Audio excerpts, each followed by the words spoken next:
Yeah, well, I don't know.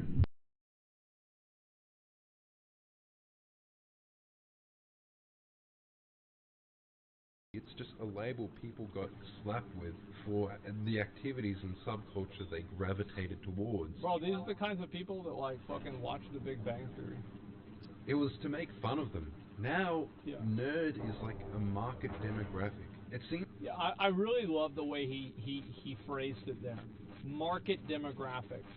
Because it's not like it's a personality. It's like this is a marketing subset that is used in order to get these people and like, you know what I mean, like these fucking people that self-identify as nerds, and whenever they get really excited about something, their face looks like a pug, right? Like one of those dogs where they're like panting with like their eyes halfway ready to pop out of their fucking head. It's like, oh my god, like your blood pressure is like 600 over 400. Calm down. That being a self-admitted nerd and being obsessed with pop culture is based purely around cynical consumption nowadays. Yeah. And obviously nothing epitomizes this more than the Funko Pop, which is like a religious icon for. Oh my god, bro, this dude has it down. This guy fucking knows. Oh, he knows exactly what it is. I love this fucking video, man. Millennials. The pop culture obsession seems to stem from an inability or refusal to grow up. The kinds of references that were funny in 2007 and I think that it's not really a refusal to grow up. I think that it's, number one, an inability to, and number two, it's a crutch. It's like, I can't make you laugh by being funny, so maybe if I remind you of something that is funny, you'll think I'm funny too. Horrible in 2012 and just embarrassing now. There are other hallmarks, like letting you pet the doggo, because that's a Twitter account, right? Having quips everywhere that undermine dramatic moments.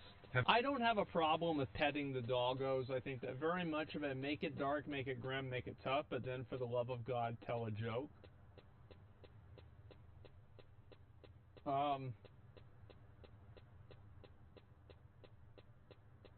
Oh yeah, no, this makes sense, right? Because remember, because he had, you know, like he did the, wasn't this the guy that did fucking, what is it called? Not the Avengers, the bad one. Justice League. Yeah. Yeah, that was the joke.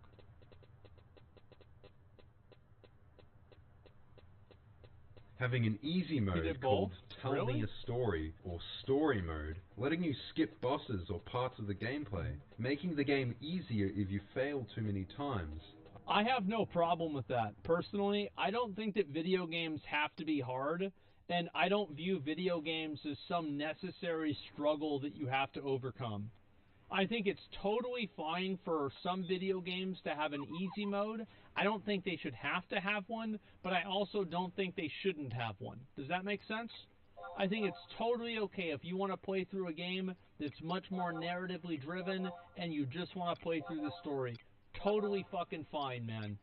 I also just wanted to mention a few tweets, because people speak like this on Twitter, and I think that's where it comes from. And once you see enough of this, you start to recognize this style when you see it in media. Well, I mean, the truth is that if you go through, you take an AI and you feed it 1,000 Twitter accounts of 34-year-old Starbucks baristas, you can write one of these games completely without AI. You don't need anything else. It will indistinguishable.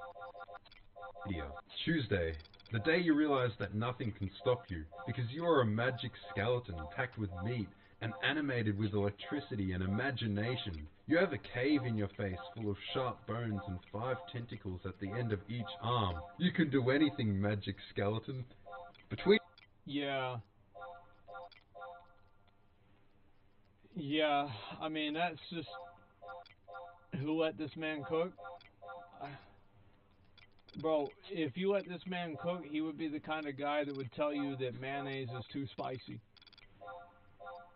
In Bernie, my ex-wife, the tenant from hell, and general Bernie? chump fuckery. This has been a cromulent fuck crust. I'm going to give y'all a little bit of a tip. If somebody puts an asterisk whenever they're trying to use a word, this person has some type of a fucking disorder. There's something wrong in their head. Your inventory is full. There's something wrong with them. And it's like, use that as like a fucking... It's like a raid warning. Do not approach. Hell and general chump fuckery. This has been a cromulent fuck crustable of a day. Tommy Needy Drinky. Tommy Needy Drinky. Holy fuck, bro. Like, oh my god.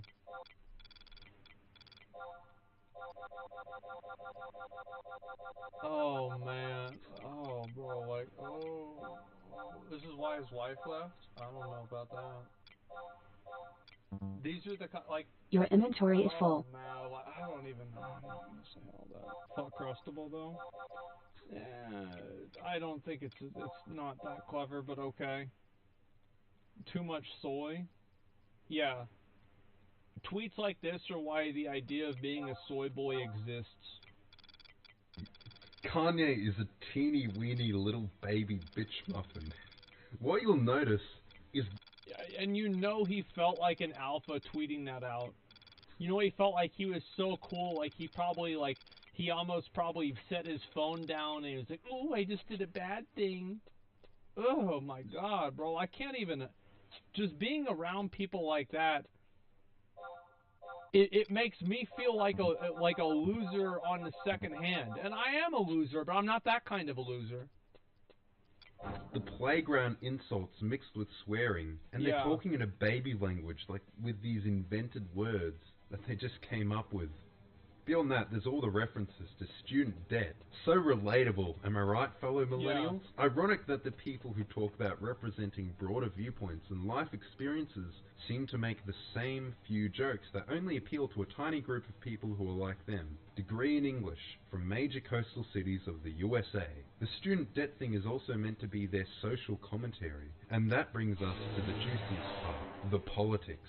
A game like Saints Row... And it's like they never have anything in a lot of these games, they never have anything that's like actually really pushes the envelope, right? Like you have, you know, like a Coliseum or something like that where like college kids can go and kill each other, and if you compete in it and you kill somebody, you get all your student loans forgiven. Oh, that's interesting. No, you never do that. It's just all of these little... weird fucking illusions. That'd be hype? Yeah, of course. It's a great idea. Yeah, because it's interesting. These people never take risks. Their idea of taking a risk is driving down the poor part of the city with the doors locked. That's their idea of taking a risk.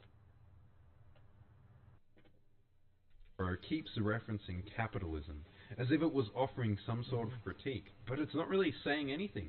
A lot of these games seem to just reference political events or social issues because it's like they feel obliged to. They do these political things, not because they have anything to say, but because they think they have to say... Like, have a character that just punches the cat in the head. Just out of fucking nowhere. It's like, you want to make this guy punch the cat in the head. Yeah, bro, like, let's do something. Let's mix it up a little bit. Let's have a little bit of fun.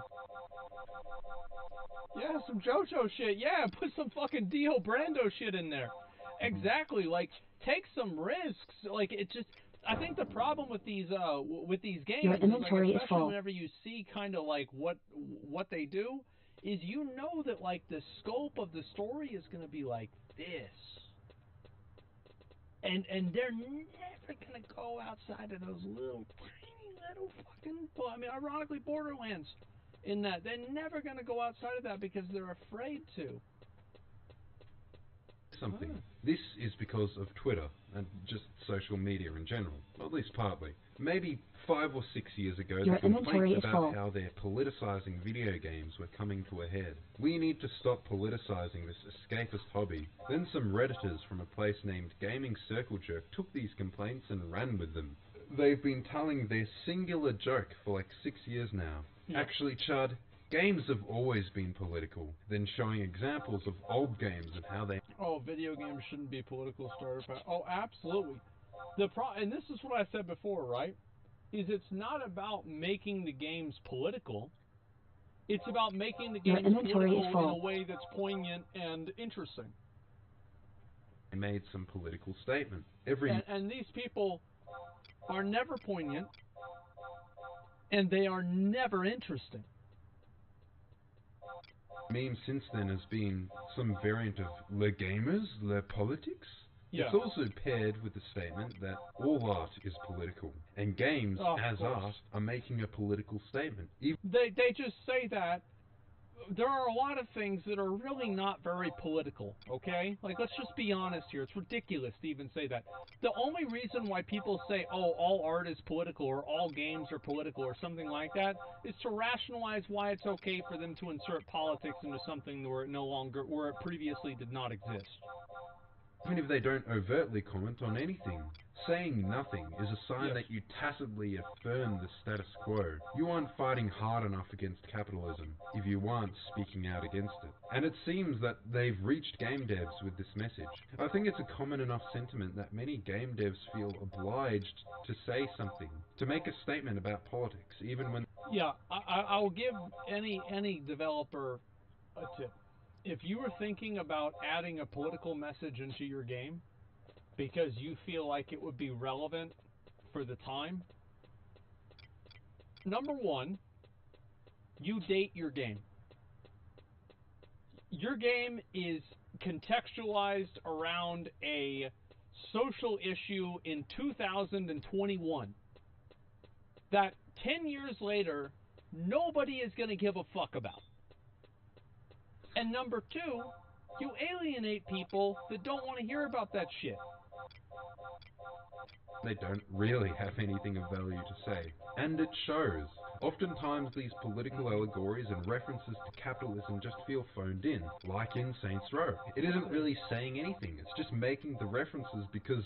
These people never say anything because they have nothing of substance to say in the first place. They're the people that they string together 3 or 4 different buzzwords: late-stage capitalism, stolen labor, and let me think of a third one, a decent human being, and you just put these 3 together, they start soy-facing, and they like the tweet. They don't even read the rest of it. Guess it looks like that's what people want when you look at social media. Am I right? Do my moots on the Bird app agree with this? We talk about this all the time. Same with Borderlands. It's maybe trying to make a statement about evil corporations. Corporate asshat. But you fight for corporations the whole time. And I just want to take a moment but you're to fighting, compare. You're fighting for the good corporations, okay? You've got to understand that we're the good guys, and that's why we're killing the bad guys. Just like in history. The good guys always win in history. Isn't that lucky? Wow. That's so great. The capital P politics. It's amazing how it happened. Versus how old games would present political issues. Coincidence. In all those older games, it was more of an idea that was presented. It was often aware of the nuance, and it didn't force your opinion. Well, it's an idea, and that's what makes it more timeless. So, like, the ideas that were put forward in Metal Gear Solid, and here's my opinion, okay? I think Kojima did 2 things. He watched Escape from New York, and he watched Serial Experiments Lane. And we got Metal Gear Solid. That's what fucking happened. Oh, and he watched Desert Storm with the U.S. That's how it happened. And the reason why it's good is that it is contextualized around an idea, not an event, not some sort of way of thinking, but the exploration of an idea. It's a higher form of thinking and commentary. Opinion on the matter. It'd perhaps present you with a choice and an ethical quandary to bring you to question your own beliefs. It respected the player's intelligence. Of course, the writers of those games had intent. They would frame things in such a way that it made their ideology seem favorable. But it'd never force your hand. And it never felt like they were trying to force any message. The political message that could be gleaned from the game arises naturally as a result of the setting. Contrary to what Redditors claim, Fallout was not created as a political allegory. It was, first of all, a dumb, absurdly violent, ridiculously bleak game with crazy guns and mutants. There were, of course, ethical quandaries and political dilemmas presented as part of the setting that could be applied to the contemporary world. It never portrayed communism favorably. It didn't really say much of anything about it. It was mostly focused on America and American culture, and any of the critiques rose out of that setting. Now compare it to the politics in current games. It often feels like a cynical reference to current themes. It's often things which do not suit the setting. It never explores any ideas in depth. It simply tells you things, rather than presenting something and allowing... What a surprise that people with a surface level understanding of things create content that gives you a surface level understanding of it. Who could have ever predicted such a completely fucking random change of events? Wow, I always support the current thing. Oh, really? Well, let me see your Facebook profile. Oh, wrong flag. You're blocked. You to think about it. I think that's the crux of it. It's about respecting the player's intelligence, allowing you to work things out on your own, to choose for yourself, to come to your own conclusion. Of course, we can't have people making their own choice nowadays. They might make the wrong one. I think condescending sums it up perfectly. They think you're stupid. They're also kind of pretentious. A lot of this political writing presents the most basic opinions and acts like you've never heard them before, like they just blew your mind, like it's something revolutionary. Now, why did millennial writing rise in the first place? I legitimately think it is Twitter. Look, for a business's continued survival, it needs to adapt constantly. When you stop growing, you start dying. So you need to look at current trends. What is an easy way to see current trends? Why, the way everyone communicates. Social media. I think the reason why it's so popular is because nobody really gives a shit about it in the first place. Most people that play these kinds of games play them for the gameplay anyway. So the story for the game is secondary and, like, really who gives a fuck about it. So it's easy for this kind of stuff to kind of creep in because it's not as important and there's not as much emphasis put on it in the first place.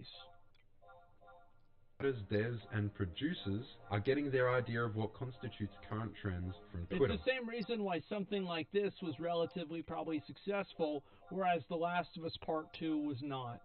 Because The Last of Us Part 2 is very much built around like a story. It was built on a story, and so if the story was problematic or bad, then it means more.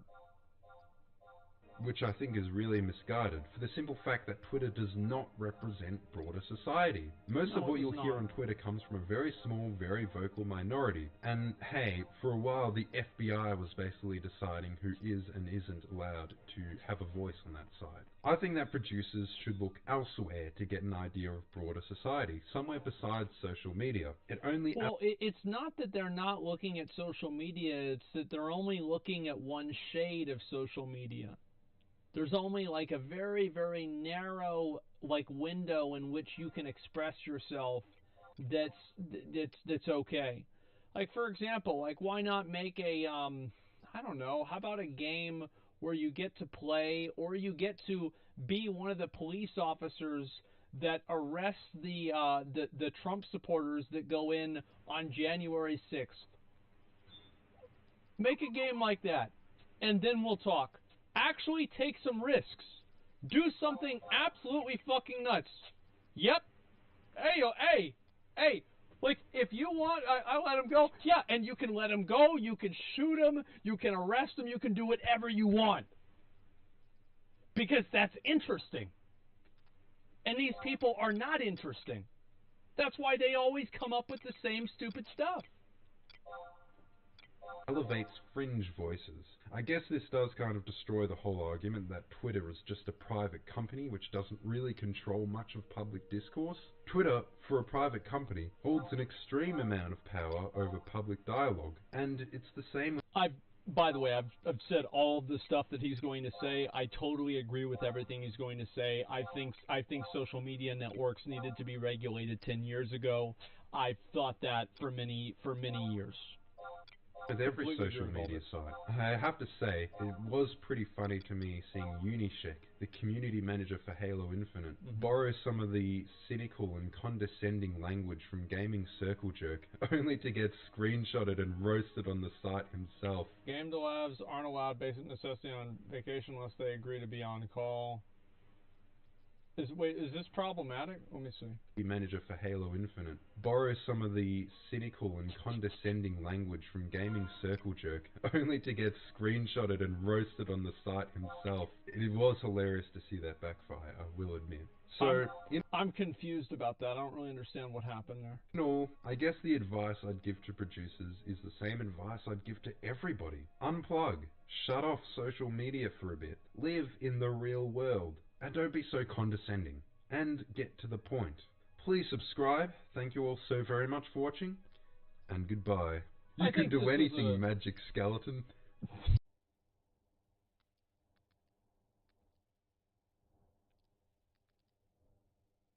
Jakishi was on track to become the next big Minecraft YouTuber until he was cancelled over 40 times in less than 7 days. I feel like that's happened to other Minecraft YouTubers. Like multiples. Who was Jakishi, what did he do, and how has his life been impacted as a result of these actions? Let's begin by looking at an early video posted to his Twitter, during which Jakishi would give a quick overview of who he was. Hello, my name is Jakishi Demetrius. I'm a 22-year-old Minecraft and just chatting. What do y'all see?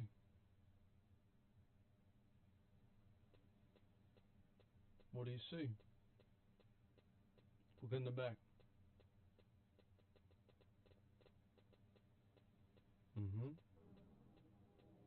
Yeah. I could have told you this dude's fucked up right now. We're 20 seconds into the video. I tell you this dude something wrong in this fucking head.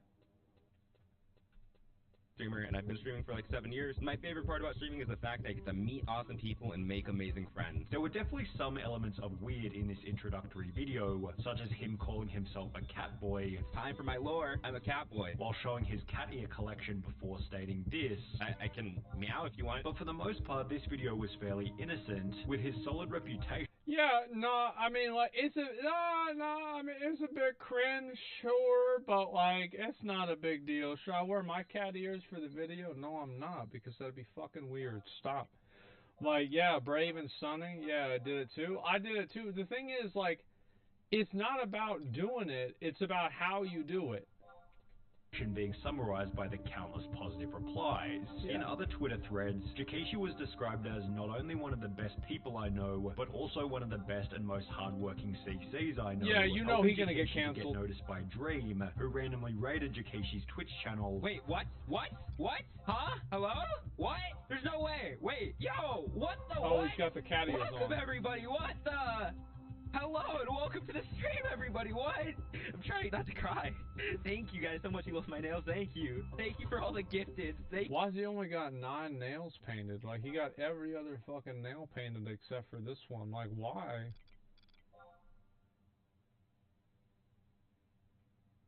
But why he got... Oh, bro, he got 9 lives! Oh, my God! Of course! Hey, Dave, how you doing? Good to see him.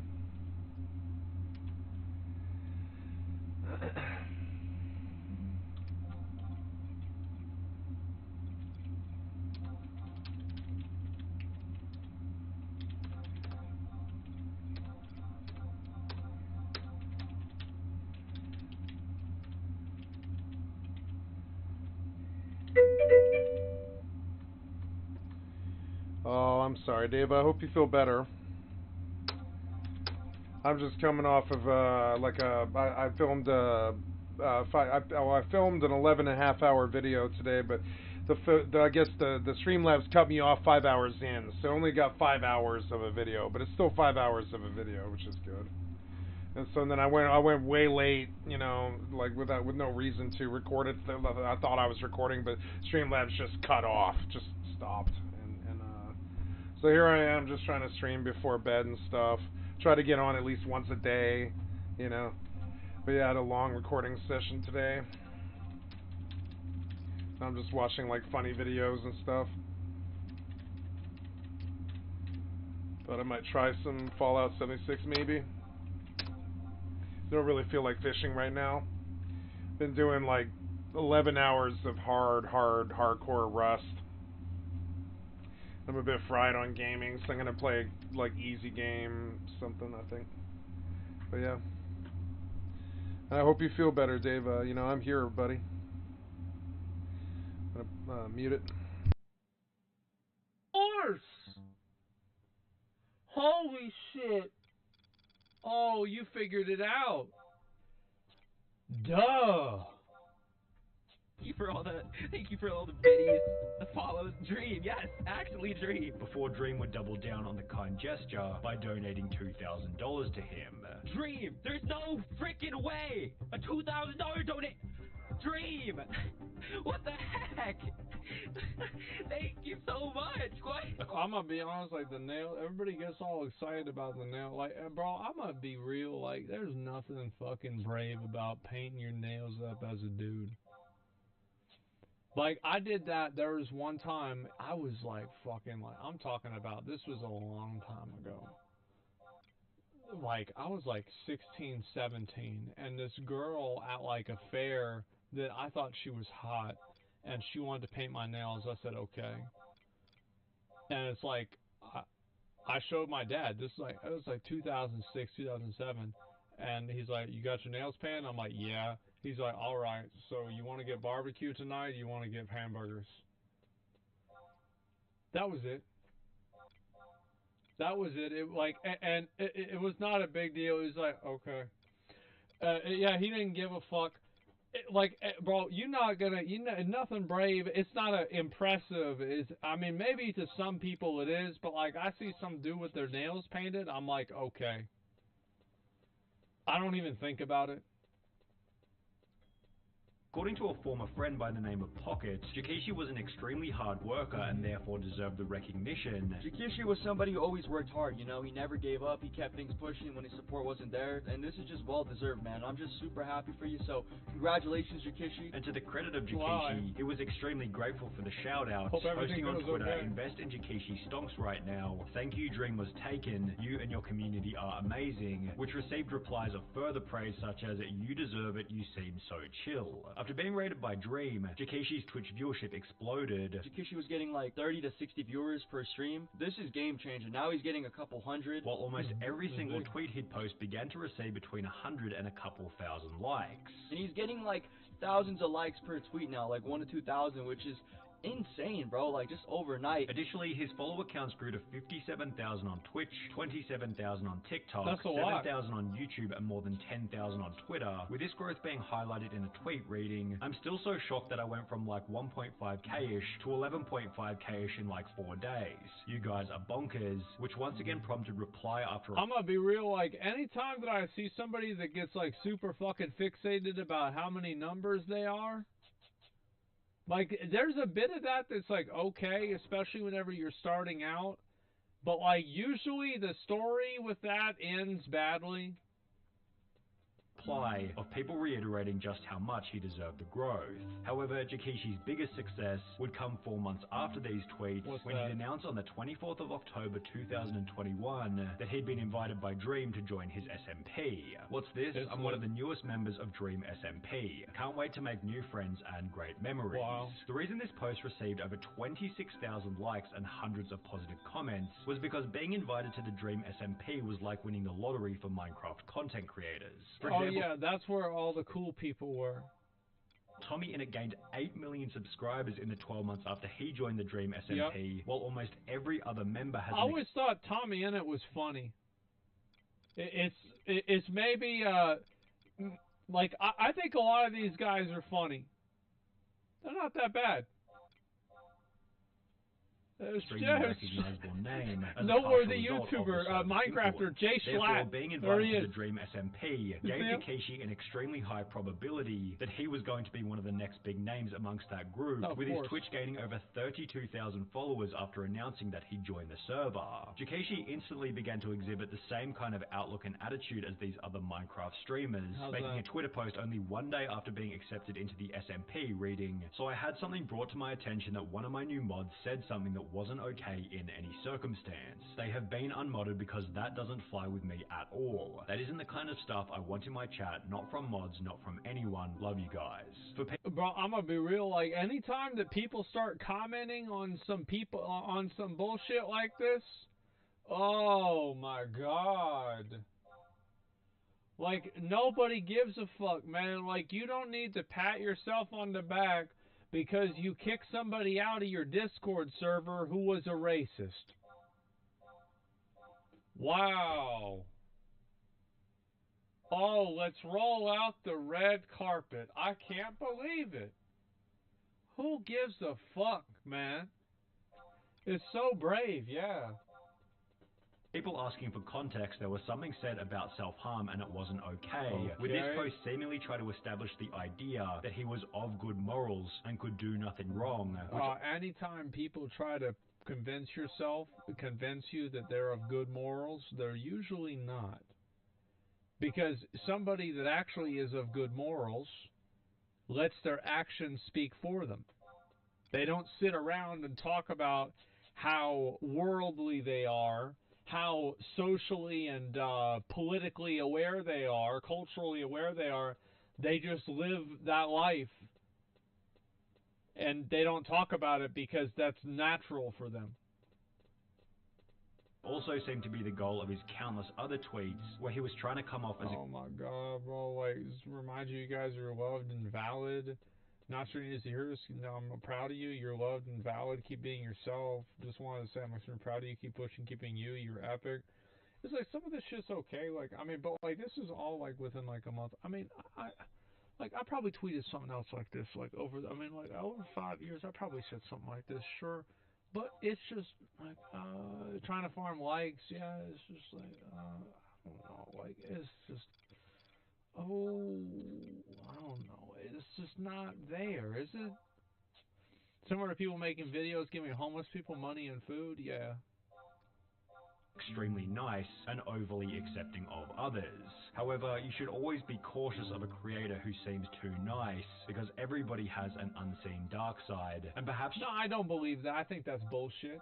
I think there's a lot of people, actually, that are genuinely nice, good people, and that's the end of the sentence. It's not like it's not like everybody has like a secret evil fucking anime villain dark side, and you know, if you make them mad, they're gonna let out the demons.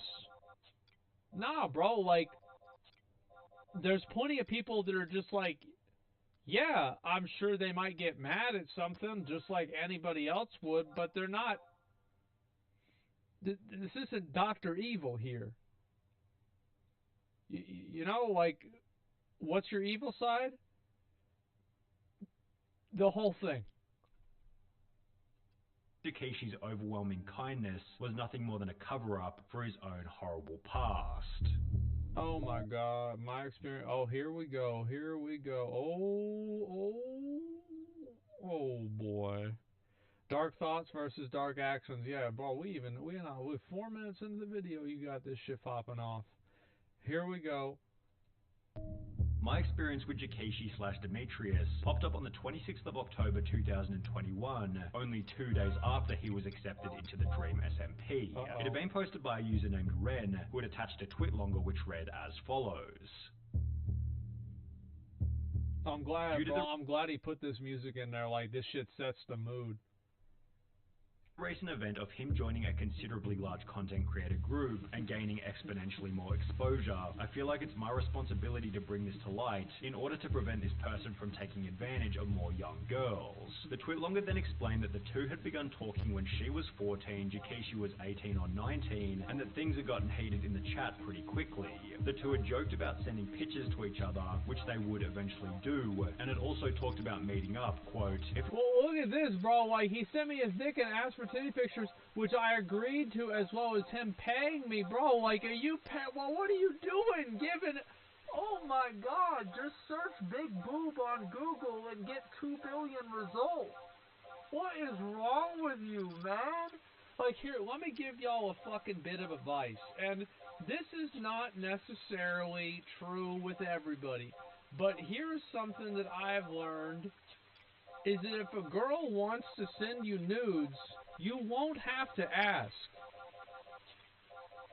But you know what I mean? Like, I mean, am I the only person that's been in that? Yeah, you're not gonna have to ask and fucking like beg for this shit. Like, oh my God, it's just so fucking cringe.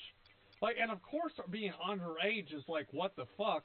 But like, even beyond that, it's embarrassing in general. we would have met up that summer, I would have been 15 while he was 20, alone in a hotel with a man who said that he would try to not make sexual advances on me. The post concluded by stating I can no longer ignore it, as his audience of young and impressionable girls is growing by the second. I blocked him on Snapchat, Twitter and Instagram several months ago, after we eventually grew apart, and have not spoken to him since. I also know that I was not the only underage girl that he was sexual with.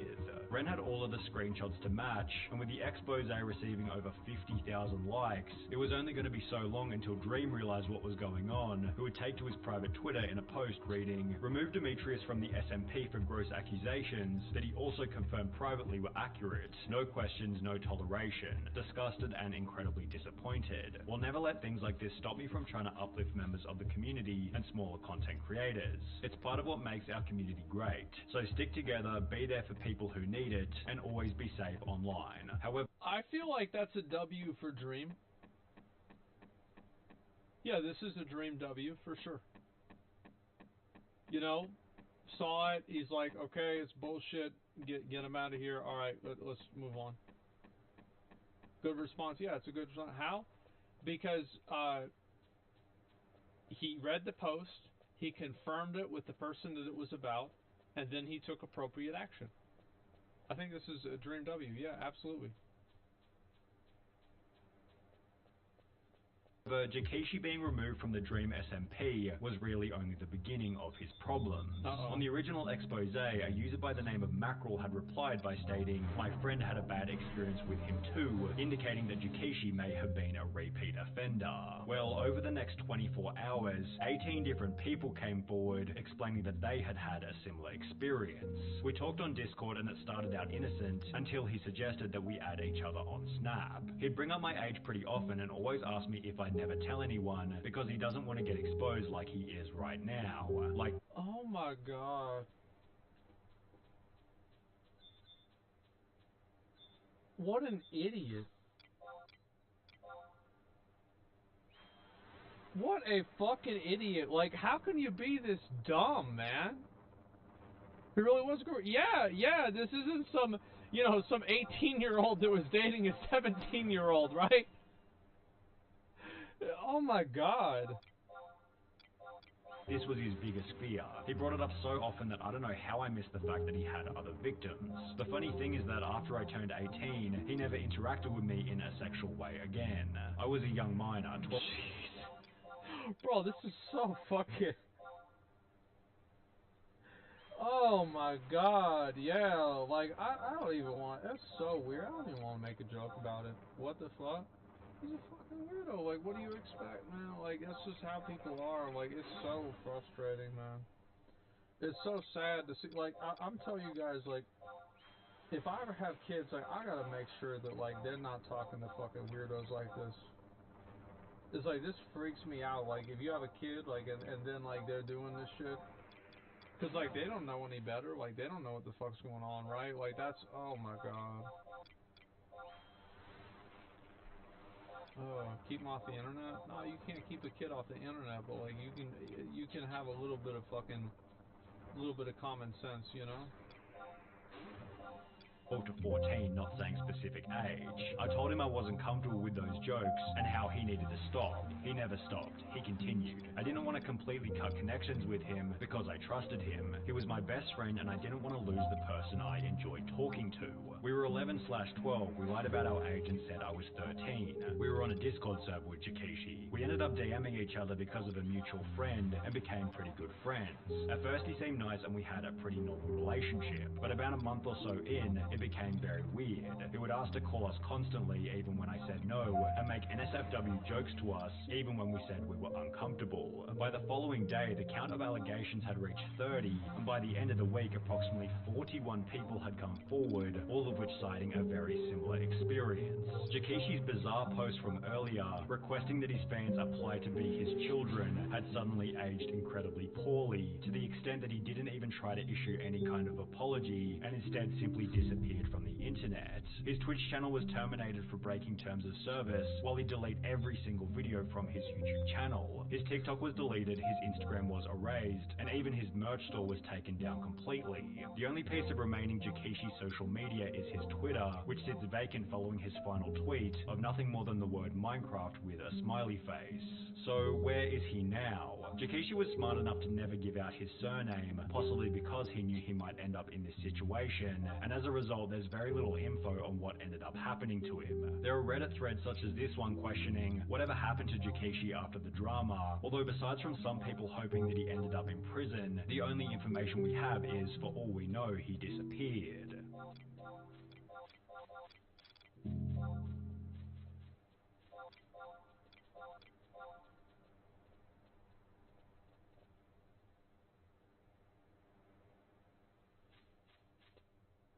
Where are the cops?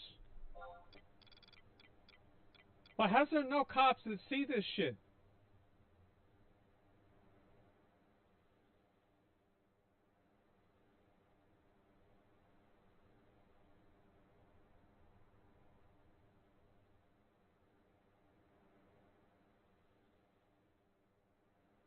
Site buckled under Race to World First traffic spike. The Race to World First page currently has more concurrent viewers than all previous races across both Warcraft logs and Final Fantasy logs, but has scaled up and is okay now. So that means that a lot of people were paying attention to this Final Fantasy World First race, which turned out to be a bad thing for the people that got first place. So, what does that mean? That means that we had these were the people that were doing the fight here. So they cleared the raid. Good for them. Congrats on the quote clear. No logs, no VOD. For a region that likes to jump on other regions' shit for cheating, and you come out of nowhere like this, and with a 9th, 10th, and 11th player, proof or disqualify, this smells like Billy Mitchell. Uh-oh. That's not good.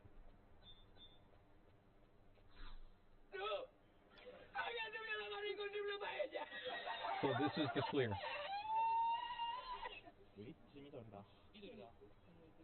Oh my god. Oh, wow, that's crazy. What the fuck? Woo! Damn, so Yo, I bet he could have zoomed that motherfucker out even more. Oh my god. I bet he could have made that whole arena 1 pixel. Wow. This is what's gonna happen when Yoshi P sees this.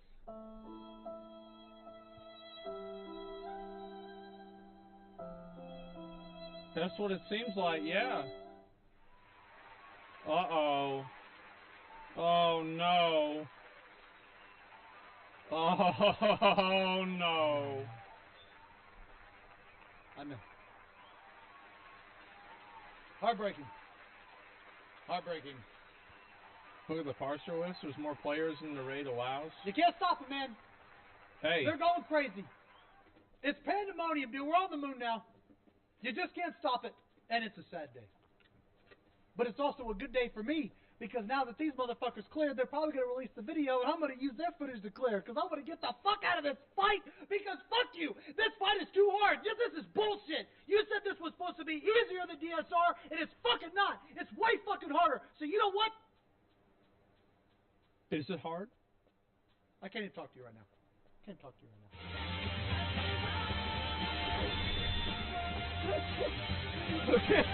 Oh no!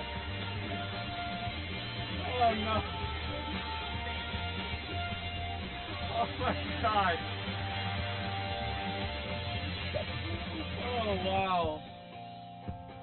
Is that the ban list?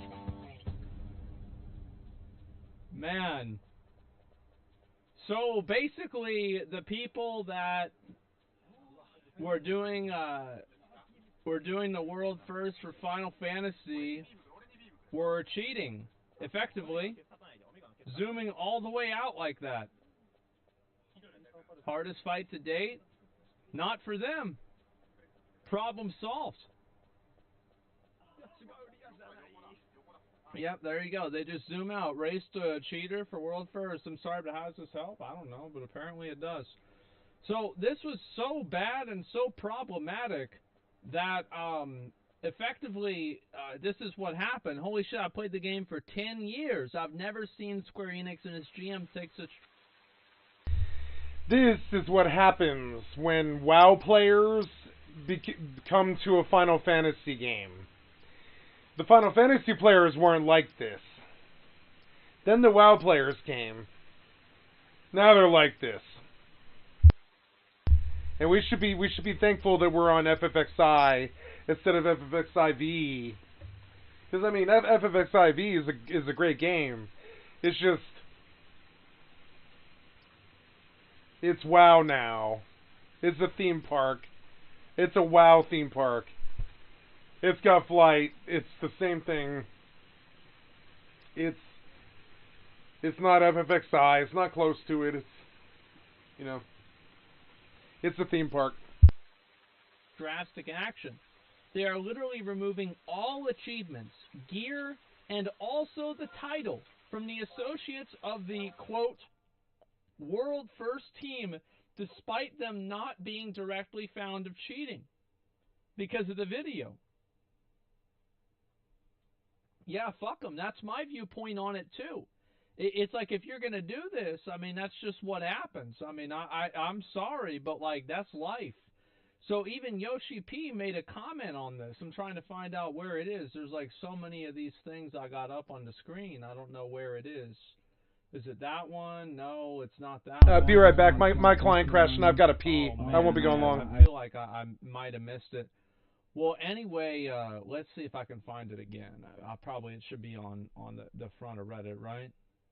And let me see. Top, probably of the week, right?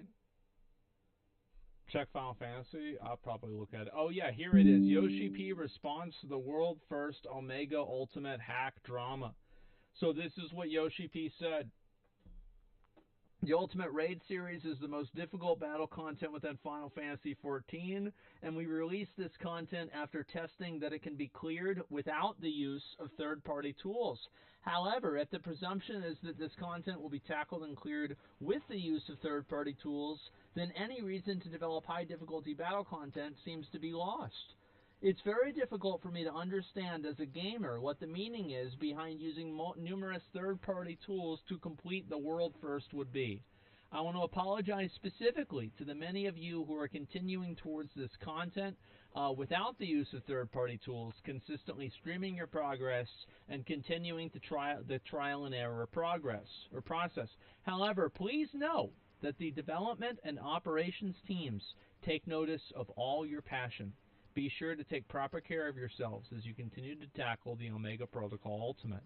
If the illicit use of third-party tools is made clear through our investigations, I, at the very least, will not recognize that team as the true world first. So he basically said, fuck him. He said, fuck him. It's not legit. They didn't do it. It's fake. And that's it.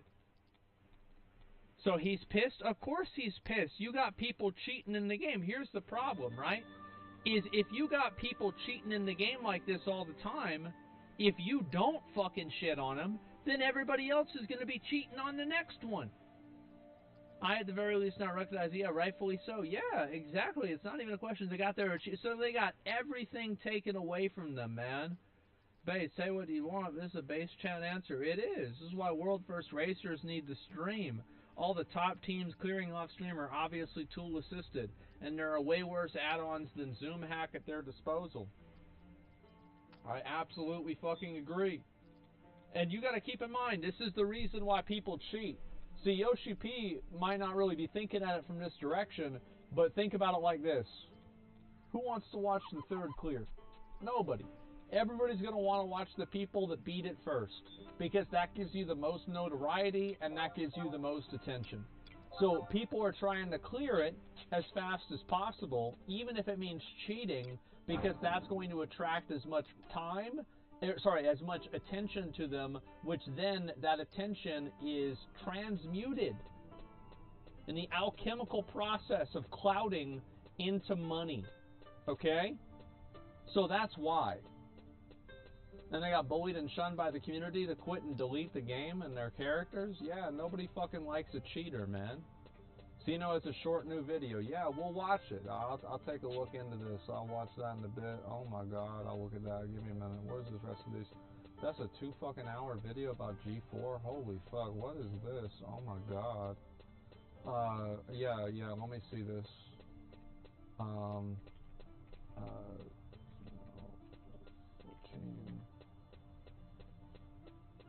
Okay. Yeah, we're gonna look at this real quick. Alright. I just want to make sure that, yeah, this is the video. Let's watch it real quick. Arthur's have one too? Well, let's take a look and see what it is. It's the third video? No, we already looked at that. Yoshi P statement? No, like we already watched this.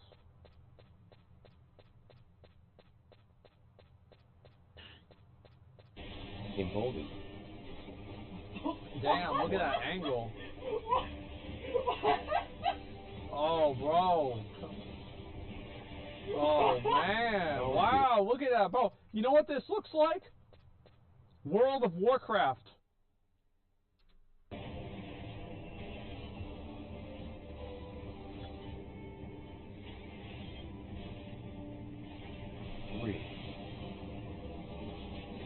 Wait, it even has the same fucking TTS.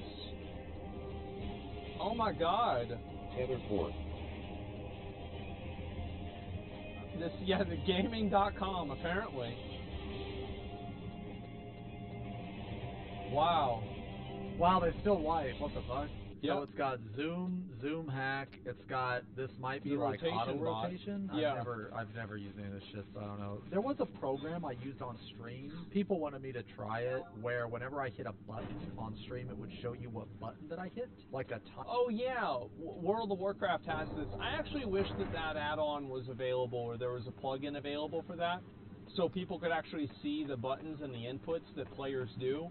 But it's like, as soon as you, the thing is, like, they can never really let you do that, because like once you let people do a little bit of it, then it's just like, where's the line? You know? Timeline, like whatever I hit, yeah. I mean, it would be cool to have. I don't think this is it. Yeah, it's not like any type of auto bot or anything like that. It literally just, whatever button I hit, even if I fat finger it, it'll just go up there. It's more for like stream, I guess. Anyway, so this is a timeline thing. I've seen this before. So this basically tells you like what exactly is happening and when. So like this Blasters at 28, obviously Zoom Hack. What is this? Skill timers, okay, or spell timers. I love how like the Final Fantasy community looks at this as like this like fucking absolute like a like before I say it, before he says it, I'm gonna say I don't see anything wrong here at all, and that's the weird thing. I don't see anything wrong. Use of power. This is just like unequivocal like fucking cheating, like just shameless manipulation of the game. Just something to be shamed of completely. Like, you should quit the game for how disgusting you are. And then in World of Warcraft, it's like, oh, okay, so you have the weak aura for that? Okay, good. You have your damage meter? Got it. Okay, you got your rotation bot? Yep, of course. Okay, this is your input commands. And then, oh yeah, that's your handy notes for, you know, the fight itself, or, you know, your RT raid add-on. Yeah, for WoW, this is the minimum that you need. You at least need this in order to raid in WoW. No. End of P2 LV3 definition. Yeah, this is a normal mode raider in World of I don't Warcraft. know what this one is down here. Maybe one of them is the auto rotation. I have no idea, man. Holy fuck, dude, this is insane. Yep. See that? They're smart. They get out with those circles, those blue circles. This is Splatoon. At least I think this is Splatoon. See these like... Bro, it does look like Splatoon, actually. Like the fucking, that game. There's like all these bright colors and like splashes of color everywhere. It does. Like, yeah, like tells you where to go and worse shit, than Arkham week was. Yeah. This is the shit people are using, man. Yeah, like it's funny because like people are giving. Like, let's compare this. That's actually really funny. Let's compare this to Arkham.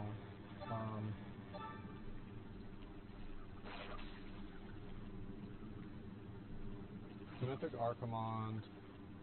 Let's see, which guilds did this first? Did Method use the add-on? Let's see if they did or not.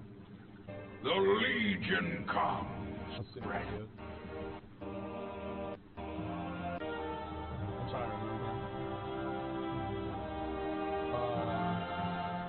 Where the hell is this meaningless little world? Let me see, I gotta find it. Succumb to my corruption. The land. Where's the beams? Where's the fucking beams? I feel like there's gotta be. When the fuck are the beams happening? Do I not see it?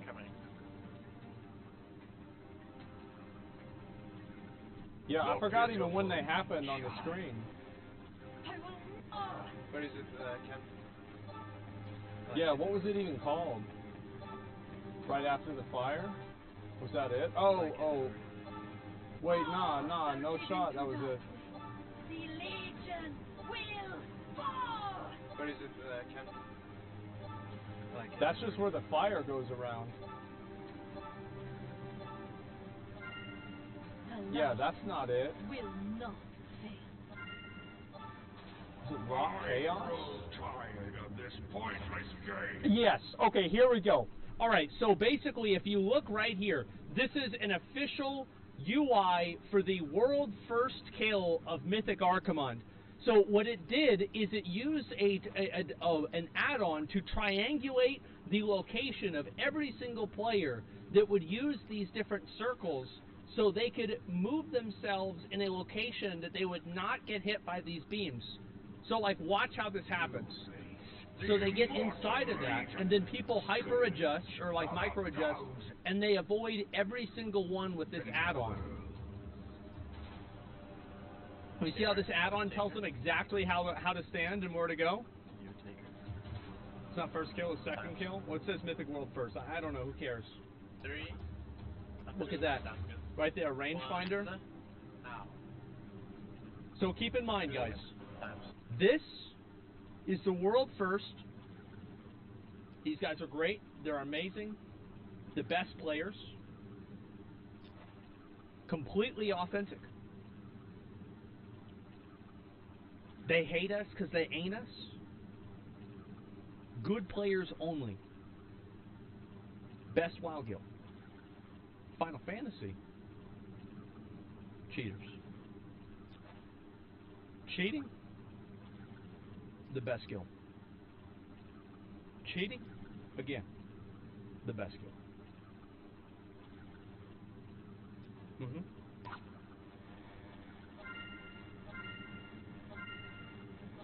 But that's too far. Bro, why are you trying to make excuses about that shit? Like, what do you think? You think that they actually planned out Mythic Jailer to be done by somebody with no app? In my heyday, I had 14 mods that you had to run, or you couldn't be in my raid. Certain things. Certain rotations, Mr. Robot and such. I wanted to see their DPS. Worlds of Logs. You know. bigwig boss mods, deadly boss mods, you know, all that stuff. Omni CC, Tell Me When, Weak Auras, Healbot Continued, Z Pearl Uniframes or some such, right? LVUI. It just goes on, like you know. And I would take a look at UIs. I'd be like, post a picture of UI, all my raiders. You know what I'm saying? And I'd be like, all right, cool, you're good. I can tell right away. You know, but it's different. It's different.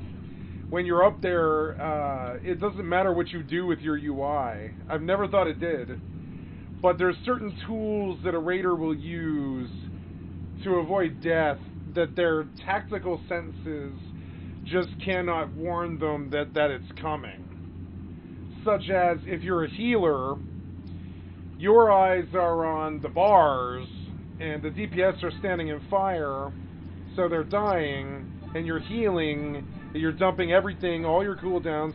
They get to dump cooldowns and hurt the boss. You're dumping cooldowns to like run like pain suppression to negate 88, you know, whatever, 40% of all incoming damage, on top of a power infusion, heal, like flash heal, like save, and all this other stuff. And you cannot tactically watch 25 health bars and also watch the ground that you're walking on, and also watch what the boss is doing, and see what the DPS are doing on what leg or whatever, like Mana Rock or one of those, like you know, like in Firelands or whatever, like, you know, and it's impossible to do all of that. So the best you can hope to do, especially if you're leading the raid, which I was, you have to let your mods pretty much carry you across every single experience that those mods can possibly carry you across, to make that a little bit easier for you to do 5 to 6 things at once. You've got to stand stance, you've got to watch the ground, you've got to move, you've got to do the gimmicks that the boss demands, you have to do your throughput like heals or damage or tanking and such. You must use your cooldowns at the right time, and you must spin around the rune, often like ballerinas, as some kind of synced dance, such as safety dance, where if you don't all move, all 25 of you exactly at the same time, you all instant die. And it's called safety dance because it's timed like safety dance. You just got to go over one, over one, over one. But you're also healing 25 health bars. It's like killing 25 different mobs that all have different health bars. And you're trying to wipe, you know, instead of killing them, you're trying to get their health bars up. So you're trying to DPS 25 different mobs basically differently, and whoever has the lowest health bar is going to be your fault if they die. And I mean, Final Fantasy is no different, right? So then, like, I've never really understood it, but I mean, you know, like, but there's this shame. There's like this shame that, like, from some people in the community to get assistance from stuff like mods. And I draw the line at, I would say, rotation mods, as in like things that do your rotation based on where you are on cooldowns and stuff like that.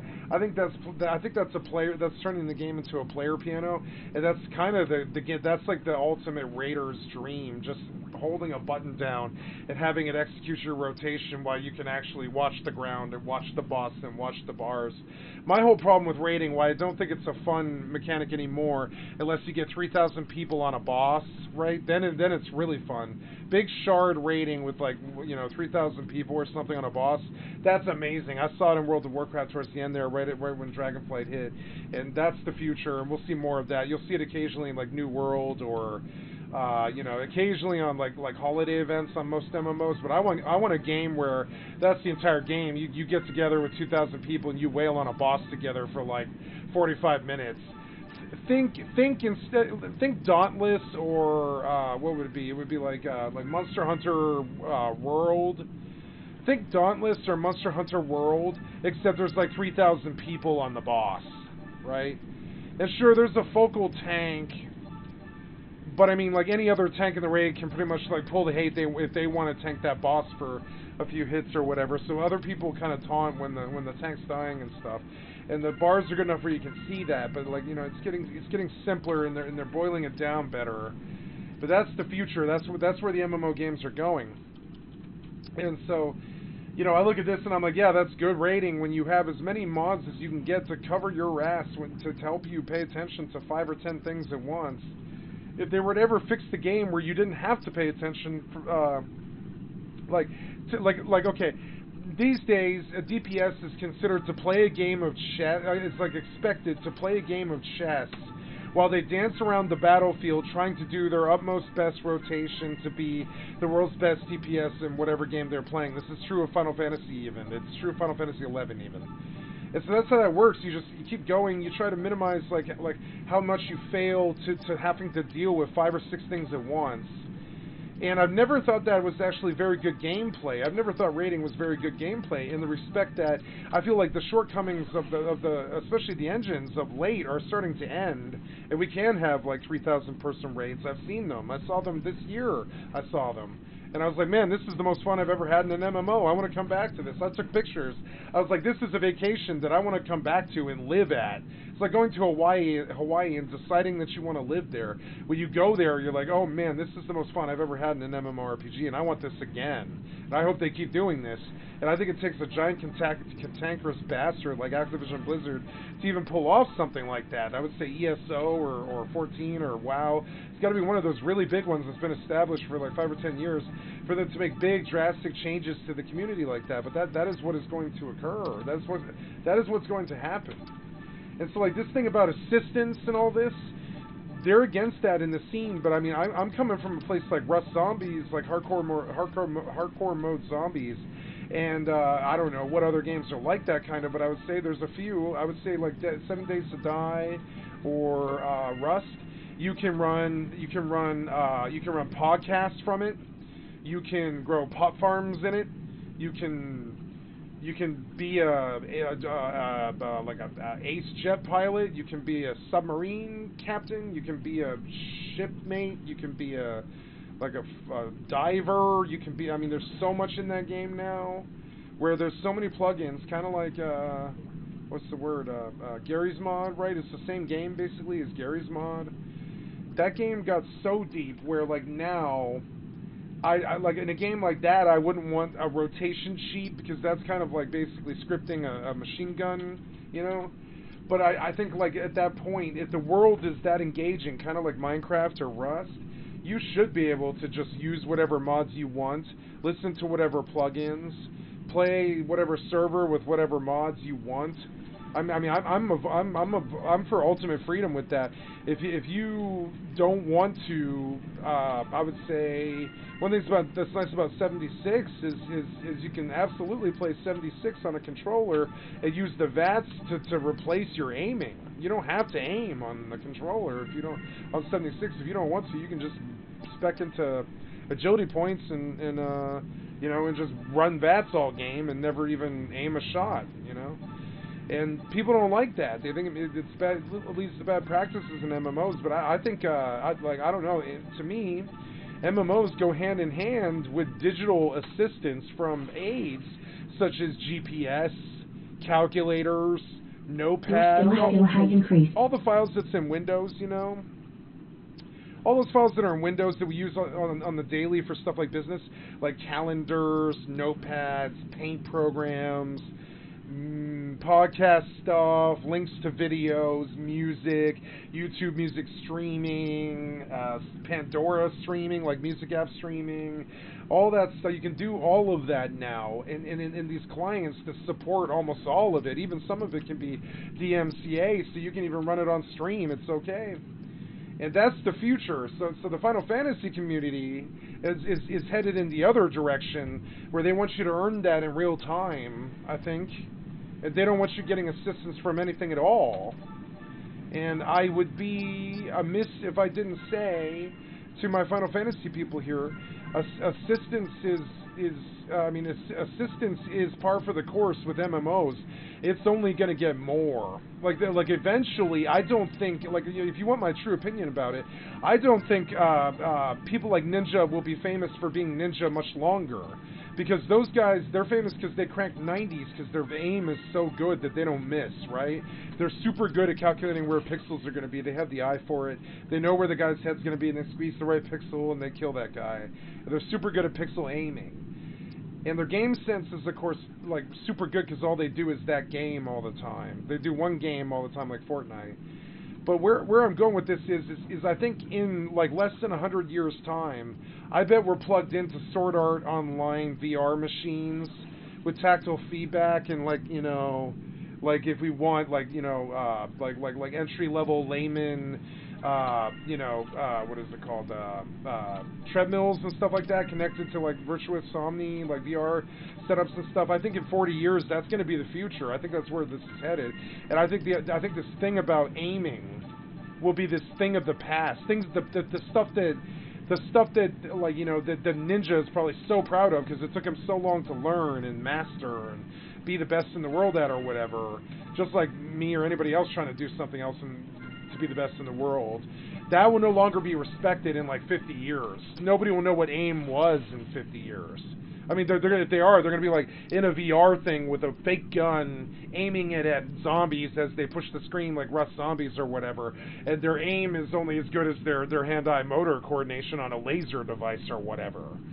So aim is as good as like, and eventually, like everybody will be like, yeah, I don't feel like swinging a gun around and trying to perfect pop pixels with a fake gun. The synchronicity just isn't good. So eventually they just give tactile feedback through gloves to make you feel like you've got a gun in your hand. And then eventually they just, like, they auto-correct your aim so you never miss anyways. And game sense essentially becomes, and how much work you're willing to do essentially becomes your value. And so these guys, they're genius in the respect that they rose to the top of their fields and they pulled millions of dollars, but they didn't, I would say, their way of life is going the way of the dinosaur. I would say somebody like me who knows the mod sets across 20 different games, the styles of all 20 different games, what's fun, what works, I would say eventually, my style pays off more than these twitchy shooters that are dominating the world right now and pulling all of the crowd share on the streams and in the videos and stuff, trying to win Fortnite championships and Apex and big ones like Valorant and such, and CSGO. There's a scene for that and there always will be, and aim will always be respected, but in like 40 or 50 years, your mouse aim isn't gonna fucking matter, trust me, and everybody will have auto aim. And like some kid who just bought a computer for his 9-year-old birthday or whatever, his dad gets him a computer, and he's lived on an Amish farm all his life, and he gets a computer for his 9th birthday, and it's this nice 14,400 GTX 14,400 or whatever, and it gets like 800 frames a second. It's pretty good, but not as good as the rest of the world. They're sitting at like 1,600 frames per second or something like that, and there's no visible lag ever again for like 20 years. And so, and the tech catches up and everybody's super good. Nobody's aiming with their right hand on a mouse and hasn't been for 25 years. And that's where I think the tech's going. And I've lived my life according to this.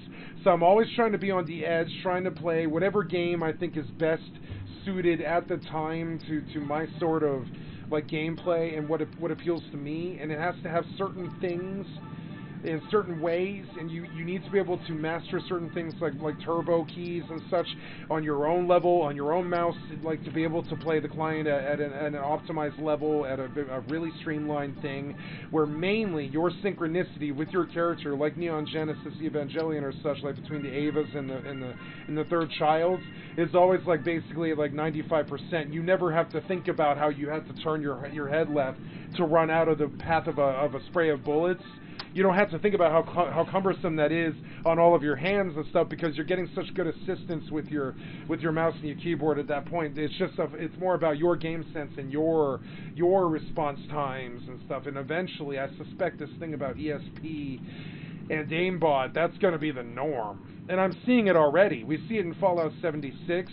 Soldier 76 has aimbot in Overwatch, where he can just turn it on, spray headshots for entire mags, like 2 whole mags, just spray headshots that don't miss and kill everybody instantly, basically. Even tanks, if they're behind, I mean, if their back is turned to you, you can spray a tank in the back of the head with that aimbot. They're dying. I don't care what tank they are. It doesn't matter. They've got to be in an invul field to live, and that's the new age. Like VATS is the new age. And one of the reasons that this is so, and the shooter kids are, like, I think kind of like sort of they consider the PvE community to be sort of reprehensible, or like they're not very good or something like that. But in my experience, eventually we're all going to be like assisted by, we're all going to be aim assisted, and we're all going to have like synchronicity stuff done by clients, and movement will be synced to better like movement levels and synchronicity and such. And it's more about thoughts and how fast you can move, and what your game sense is, and what your response times are, and what your mastery of the game sense is. And eventually this thing about this controller or this mouse and this keyboard in your hands isn't even the paradigm anymore. And the mouse and the keyboard haven't been used in 25 years. That's where we're heading too. I think in the next, like, in my lifetime, I doubt the mouse and keyboard I doubt the mouse and keyboard like lasts.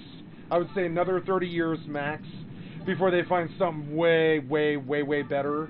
Just way better, way easier synchronicity, you know, some kind of like rapid eye movement thing, synchronicity with your brain or something, some kind of like shorthand with an ocular implant through a contact lens or something where your rapid eye movement or whatever can roll the you know, roll the digital stuff through your contact lens, and you don't ever even have to basically move your right hands. You can just aim your eyes where you want to look and stuff like that. That's the stuff Kojima's on, and that's the stuff that interests me a bit. But I would say, you know, we're still not there. We won't be there for like 20 to 50 years, something like that. But I would like to see the keyboard and the mouse die in my lifetime. I've seen about 30 years of it, and it did not impress me. I don't think it's, you know, I've never wanted to give these shooters that much respect for cranking 90s like that. I think your game sense is amazing, and hats off to you, sir. And I love how your aim's fucking on point, and sometimes mine is, sometimes mine isn't, you know. Sometimes I'll wreck, and sometimes I don't. But like most of these people, they wreck all the time. They crank those 90s, and I don't know, like I can sometimes reach those heights, and I do it. I win Fortnite games. I've won 500 of them, but like I don't live in that place, and I don't build a reality around it, or a life, or even a career, because you're bound to fail at that one within 10 or 15 or even 20 or maybe 50 years max. Maybe it'll be your kids' time at that point. You won't be doing video games for a career anymore. But I'm saying, like, the future is not that mouse. The future is not mouse aim. It's not gonna be mouse aim. And I don't really. I think right now it's fairly easy to revere these people for having that kind of twitchy mouse aim and game sense. It's so much dedication to a single game like Fortnite that they become the best in the world. And I think that's what gaming is right now. That's what the meta in gaming is right now. But I don't think it'll last. I never have. I look at games like Rust trying to open the door with like podcast stuff and DMCA, YouTube streaming, and 5 channels of BBC radio, and you know, anything on the YouTube that you want, basically, as long as it's not like, you know, uncleared or unlicensed and stuff, and like all this other stuff. And then you can sound record yourself, and then you've got like all the music in the game that they already included in the game, and then you've got all the mods you could ever want if you own the server, if you run the server, and running the server isn't hard. It takes like half an hour to learn it, or whatever, like an hour. And like, you know, and everything's there. It's your own play box. It's like Minecraft, but it's not set up for kids. It's set up for full-blown, like, basically hacker adults. Not like hacker adults, but, you know, like adults with good programming skills, I would say. And so then that's why I stick around on Rust, is because I see the future in that. There's no limit to what they can include in a lifestyle game such as Rust or Minecraft. There's not really any limit. Eventually, like, you know, the tech will be, like, I don't know how they'll manage to do this, but they'll eventually have like a Hogwarts. I mean, they're trying to do that now with Hogwarts Legacy. I didn't want to buy that game, but I might buy that game because it looks cheerful and happy and awesome. I wouldn't mind putting like 8 hours into a happy game. It looks happy as hell. I might buy Hogwarts next month based off the reviews, because I was like, man, this looks at least jolly and happy for 4 hours. That's good enough for $50 for me. You know, if I own it forever, I'm okay with that. And I was thinking about that, and I was like, man, if Hogwarts somehow managed to have like 17 million people in the school across different shards in a updated like 2030-esque server like system that can handle anything really, and like you know, 3.5 million of those are in the Slytherin house. And you go to Slytherin house, and you're like literally in the student commons with like 3.5 million other Slytherin, and like you can see them if you really want to, like each individual one. You can zoom in that far where you see each individual one, what their character looks like and stuff. Or you could just zoom out like a star chart in EVE Online, and you can, you can just chart like 3 million people or something like that in the Slytherin house. That's the future of the MMOs that I'm looking for, and I think most of it will be aim assisted, ESP, wall hacked, scripted macros, turbo fire, mods that tell you what to do, mods that tell you to move, mods that warn you when you're dying, mods that tell you when you're being headshot, mods that tell you when you just headshot someone, mods for damage numbers, mods for, different things of AI and activity and stuff. Maybe you want a server that constantly spawns goblins and gnomes on you, so you just click a couple boxes in your 76 client and suddenly you're like in this crazy medieval fantasy MMO that you could play solid for 10 years with like maybe 2,000 or 3,000 people, and nobody ever wants to leave the server because it's the most fun they've ever had in their lives, because there's no limit to that server. There's nothing that like people literally have like dance halls in it, kind of like they did in Second Life, where there's no limit to what can happen there. You can get laid there. Like some girl gets on her webcam and like rides you on her fake dildo or whatever on her Second Life account character thing on some crazy MMO where the server's entirely yours. And 10,000 people are there because you're semi-famous, because you're like a streamer. That was the dream with Entropia, and that was the dream with Minecraft, and that's kind of the dream with, like, I would say, Rust, and that's where we're headed. But we're still like another 20 years away from that, I would say. But like in 20 years, I do expect to see something like that, where like literally whatever reality that you want, you can pretty much craft, I would say, and like eventually at that point, the only thing you do in real life is just eat, drink, and make sure that your money's good enough to stay online. I mean, I would say that's what Tad Williams was warning us about in Other Lands, and that's where this is all heading. I would say it's an interesting time to be alive, and I don't know. I see these things that people like. I would say some of these kids. I would say kids are extremely happy about. Like I don't know, like some modern rap is so dry and bad to me. I don't know, like they're so happy about that shit. I'm like, man, this subject content is just dark and bad, and stuff like that. It wasn't like it's not like it's like rebel protest music like West Coast and East Coast rap used to be. It's not like that. It's like gang rap. It's like gang rap talking about killing people and shit like that. It's different. It's not like West Coast killer stuff. Anybody killer sort of stuff like Bone Thugs, where they're like still harmonizing. It's a straight up like rapper bragging about a gang hit. That stuff. It's okay. I'm not saying that your style's bad or Pop Smoke is bad or whatever. I'm just saying like that style. Like I don't know. Like you seem to think that's the end all be all for that genre or whatever, and that 20 years won't pass. And I think that's a lack of critical thinking. In 20 years, like, I don't expect to be using a mouse, much less bragging about my mouse aim. So no, I don't sit on aim trainers all day. I did when I first re-stepped back into shooters like Fortnite, trying to compete with people and not seem like a bad all day. But I mean, honestly, I don't care about my aim enough to ever brag about it or feel bad about it, I'll tell you that. Because in like 20 years, that shit won't exist. It won't be around. That tech won't be around in that long, no. Like the Guitar Hero, like, controllers didn't last. I don't think controllers are gonna last. Like, I don't think, there's a lot changing in this, and as the tech catches up, you can see some of the next-gen stuff is here, and is changing. It is gonna be there, It is gonna happen. It is gonna happen. It's gonna catch on fire, and this stuff will take off. And, like, I don't know, bragging about mouse aim 10 years from now, I think it's gonna be this thing that'll be like, man, like, Lord deliver me from, I keep saying Lord deliver me from 2004, but I mean, Lord deliver me from 2024. When 2034 comes around, I'm not gonna be yearning for 2024, let me tell you. I'm not gonna be yearning for 2000. Like, all these people seem to want, like all these bands and games and movies from 2004 to be popular again.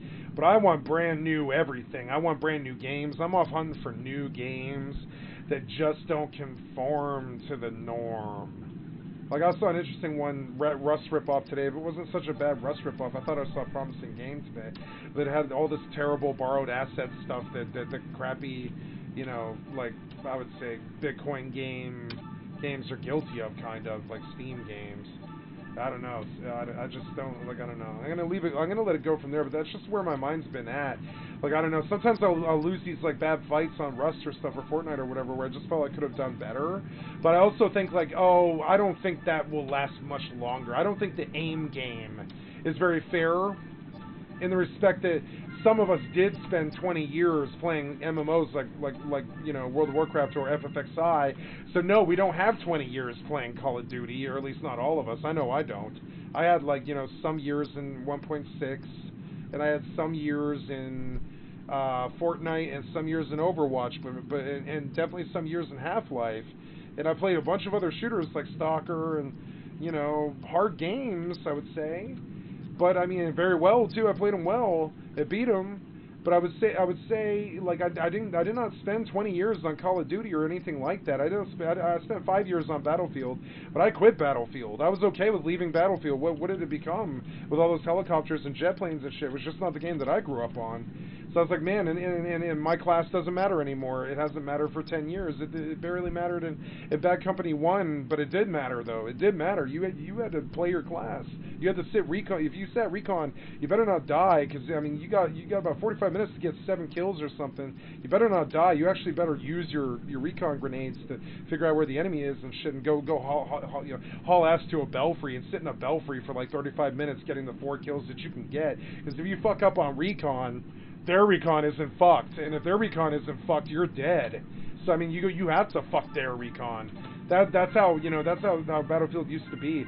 But this whole thing about amalgamation of classes and stuff and making it easier. The more assistance we get from mods and stuff and all this, the more it seems like cheating. But the problem is, you got to remember, this isn't real life where we get a lot of tactical data. Like for instance in Rust, when a bear charges you, you get some tactical data like the thumping on the ground and the bass and the growling and the scary feeling and the shaking of the ground and all this stuff, and you're like, oh no, I have a bear on me and that sucks. You get this tactical feedback, but in real life, it would be so different. You got pheromones and you got fear, and when the bear growls, it literally resonates in the air.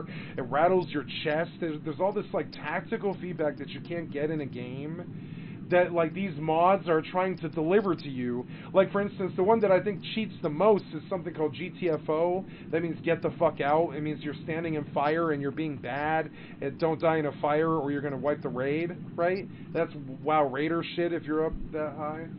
And you know, GTFO plays this terrible like club banger like alarm sound. It's like wah wah wah. You're standing in fire, move, and then it's like beep beep beep, which is like literally the residual burning damage of the fire dot that you now have because you stood in fire, you stood in lava, and now you're on fire, and you're ticking for fire damage, and that tick is also a sound that GTFO is warning you about, which means that you're taking like a damage multiplier for fire on top of that for resistance and stuff like that, and it's like not too fun. And like, so that, a lot of people used to think that was cheating, and they didn't want to hear it in the raid. They would hear it come through the vent, and they'd be like, Jesus, shut up. And then eventually, like 5 years later, everybody was using it. Because you can't feel your feet burning in the video game, right? And this is why aids and assistants and macro scripted mouse with turbo fire and, you know, like all that stuff, auto hotkey stuff, and all this stuff that other like veteran gamers use. I'm not that much of a, I would say they have no place in competitive games at all.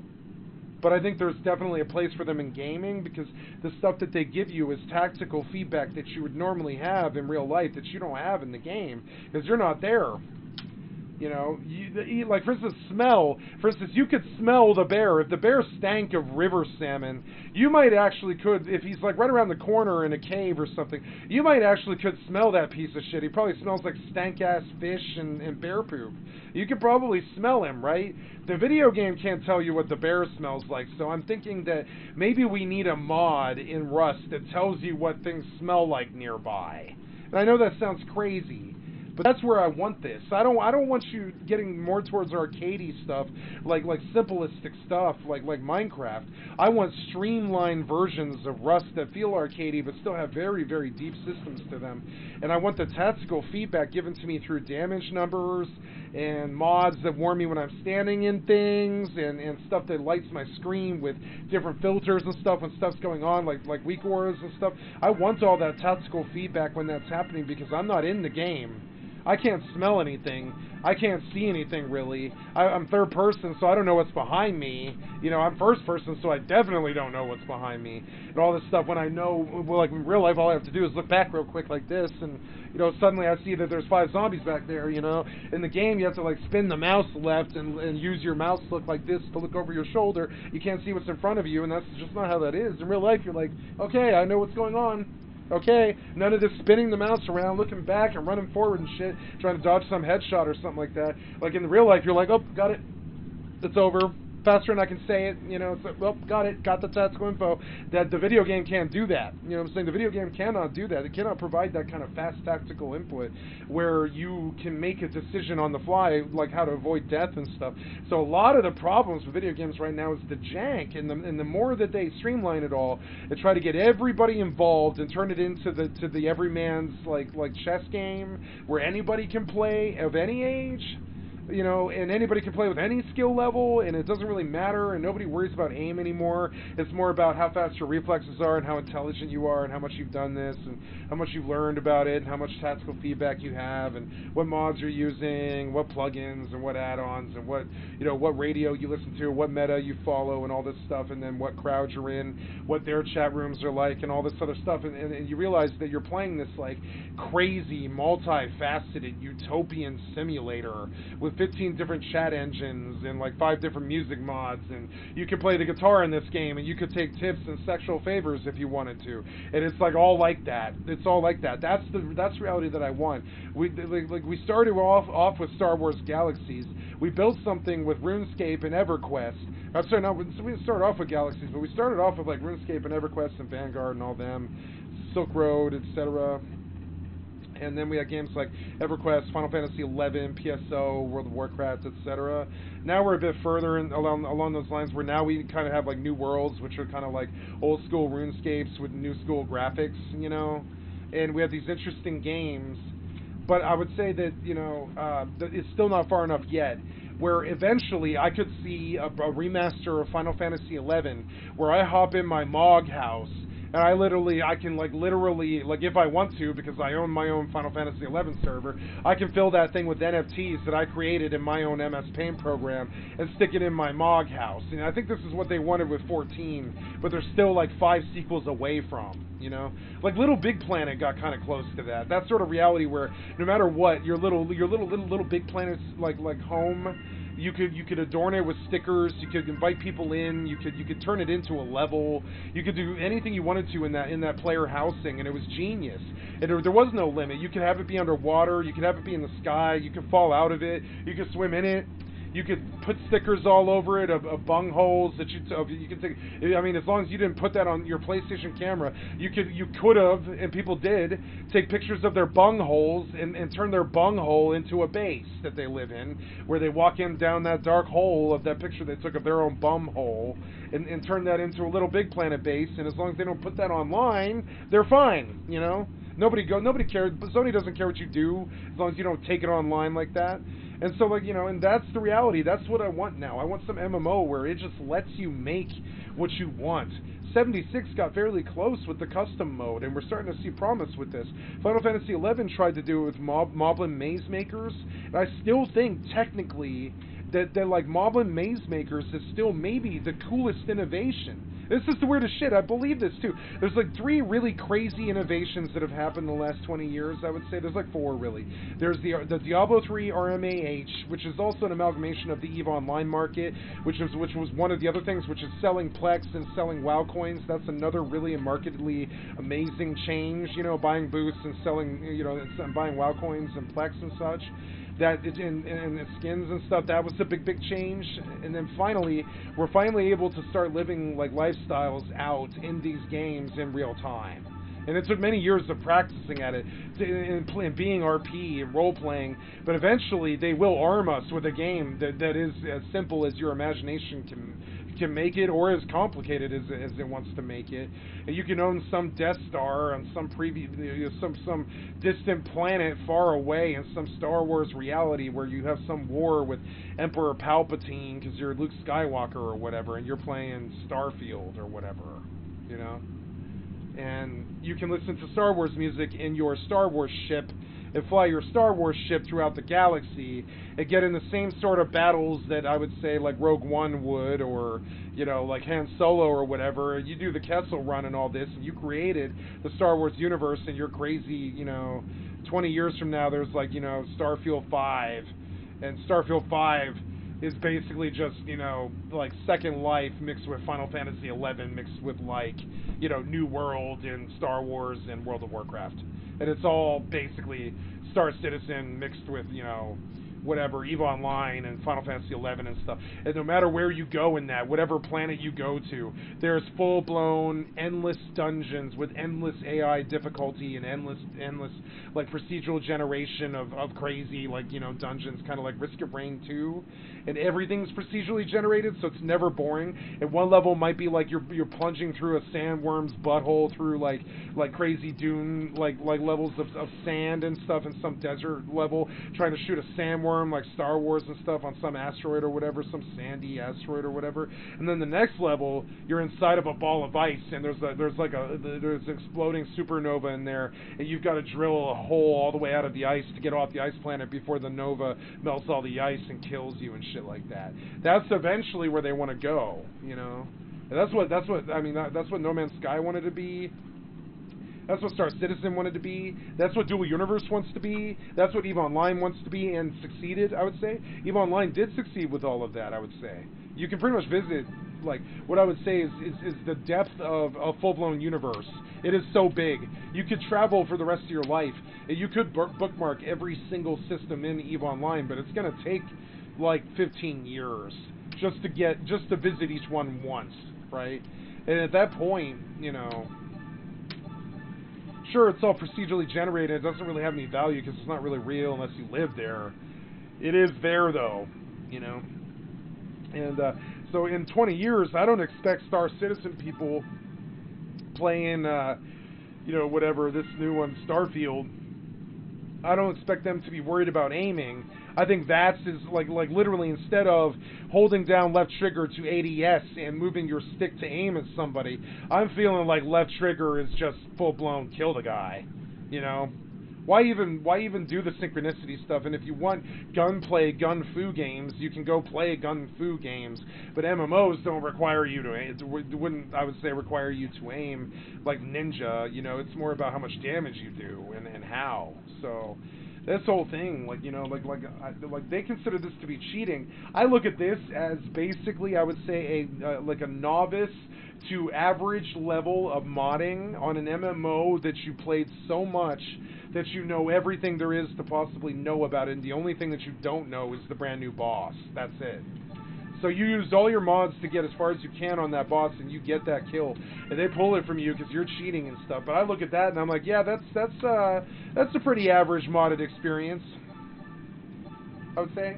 That's not your average modded experience, you know. You can mod Final Fantasy 11 to look exactly like this. I saw it the other day. It's a modded experience. I see it all the time. Been seeing the World of Warcraft since I was like 20 years old, you know.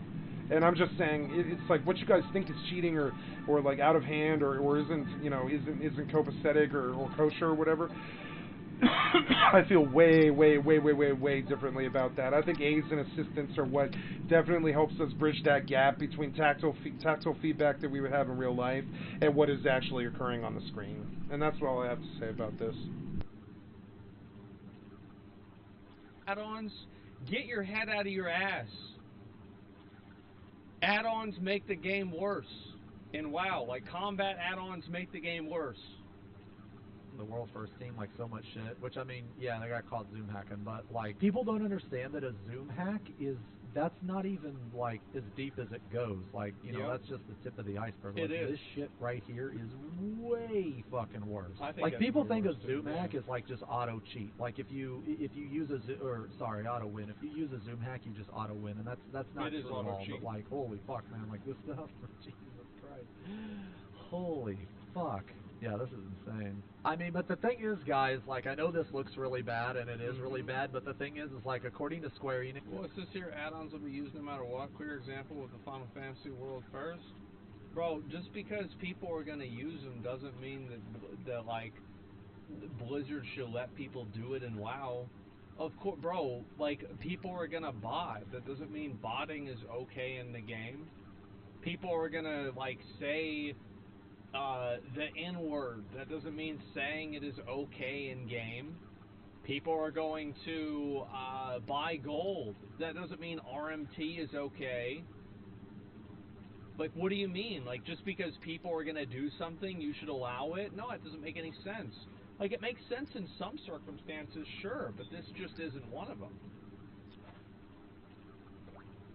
This is on the same level as a beard mod. Remember that. That's Square Enix's mentality because they won't take a stance on it. Or sorry, they have taken a stance on it. If a beard mod is against TOS, it is against TOS. And what is this? Against TOS. It's the same. That's how dumb it is. So I want you to remember that. Like, the next time you load up your game using the 14 launcher, not the official one, whenever you use the 14 launcher, Dalamon, I want you to remember that that is just as bad as this shit in Square Enix's eyes. I want you to remember that because that's literally what they said. Anything... I mean, the thing is, they have to have a hardline stance because if they don't, then you're always going to have people that are going to try to push the envelope. So it's one of those things where, like, everybody knows that this is a lot worse than, like, a fucking G shader or some sort of, you know, like, graphics pack. Nobody, a beard mod, yeah, nobody really thinks that these are equal. Square Enix knows they're not equal, but they have to treat them as if they're equal because if they don't, then you're always going to have the players, well, what about this one? So because of this one, I used this thing, and, well, the other the mod was, well, so, because that one kind of let you do the same thing, and then our mod works kind of the same way, but, like, it's not really exactly like that, because it, you know, allows you to, like, hack the game a little bit, but, like, not a lot. That's, like, only 10% of the mod. The rest of it is just, like, so, you see what I'm saying? Like, you just can't do it. You can't fucking, it's got nothing to do with console players. You can't do it because the moment that you let this happen, everybody, all bets are off. Third party. Anything third party. Yo, you know what? If enough traction gets, you know, maybe they'll add this shit in the game. You know, that's what they tend to do. They tend to ban people that use this and then add it in the game later. Oh, maybe, I don't know. Maybe we'll see Splatoon later. I feel like there's a 0% shot that this is ever going to be in the game. Like, chat bubbles is a great example. Somebody brought this up. Preach Gaming used chat bubbles mod. I also think that chat bubbles should be in Final Fantasy XIV. This is something that was in MapleStory. I think it's in RuneScape too. It's in WoW. Like, it should be in the game. Now, just because it should be in the game, like, I don't think that. It's just like, it's so nuanced because it's like, if you're not a streamer and you're using add-ons, and these are like just cosmetic add-ons that don't give you any extra level of awareness like this is, I don't think it's that big of a deal. I don't. And I don't think Square Enix thinks it's that big of a deal. But if you stream the add-ons, they have to take action because it's against the rules. They have to do it because if they don't, then they're not following their own rules, and then everything is chaos. Your inventory is full. They have to do it, so you're making them do it. Like, it's not even a question. Maybe we'll be able to play from the moon. Yeah, I don't know. This is insane, though. Power 2. Stream means you're advocating its use?